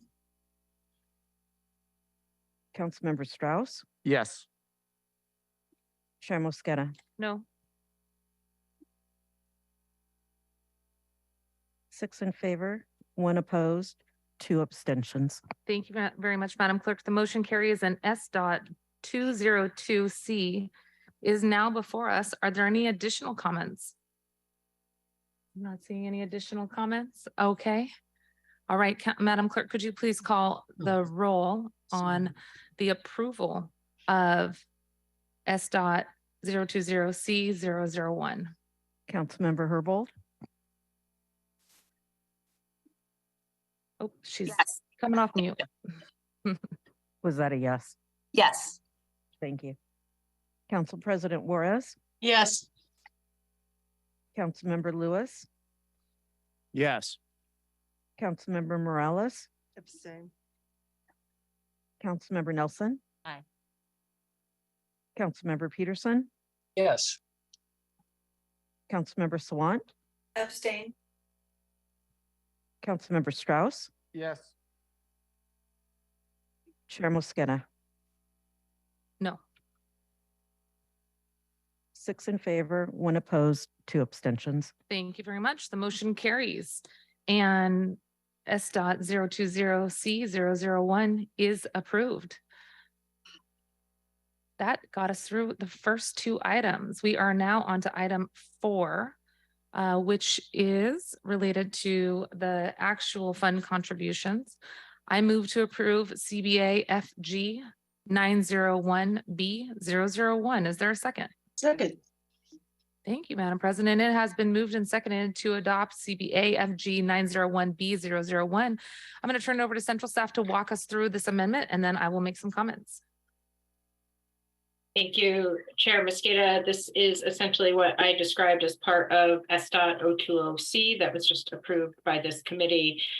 This council budget action facilitates the contribution of $6.5 million in 23 and $6.5 million in 24 to the emergency fund. And so the action in this amendment is to reduce the proposed $10 million transfer in each year that was included in the budget as transmitted by the mayor by $3.5 million. And it is sponsored by the budget committee. Thank you. I'll make a few comments and then see if there's any additional questions or comments. Colleagues, as the sponsor, I want to make sure that folks know that this is the follow-up to Councilmember Strauss's motion and what the council just approved to ensure there was additional funding for the emergency reserves, and appreciate your support as this makes those contributions for the city's fiscal stability and outlook. Is there any additional comments or questions? Hearing and seeing none, Madam Clerk, will you please call the roll on the approval of CBA FG 901B001? Councilmember Herbold, Yes. Council President Oroz, Yes. Councilmember Lewis, Yes. Councilmember Morales, Yes. Councilmember Nelson, Aye. Councilmember Peterson, Yes. Councilmember Sawant, Abstain. Councilmember Strauss, Yes. Chair Mosqueda. Aye. 8 in favor and 1 abstention. Thank you very much. The motion carries, and CBA FG 901B001 is adopted. All right, that brings us through all of the items in Group A. Is that correct, Central Staff? Okay, here's what I'm going to suggest. Usually we go until 1 o'clock, but given Group B is up next, I'm going to suggest that we do a recess from 12:25 to 1:25, and that we will reconvene at 1:25 in chambers. Does that work for folks? Can we do 1:30? Say that again. Maybe we have until 1:30. You can have till 1:30. That friendly amendment is adopted. We will go ahead and recess, if there's no objection, till 1:30 p.m. and we will reconvene in council chambers or remotely. Thanks for all your participation this morning. Madam Chair, Yes, Council President. do we stay on this Zoom number or do we get a new one? You can hang up and dial in on the same Zoom line. All right. All right. All right, folks. 1:30. We'll see you after your lunch recess. Have a good lunch recess, and we'll see you at 1:30 p.m. Take care. The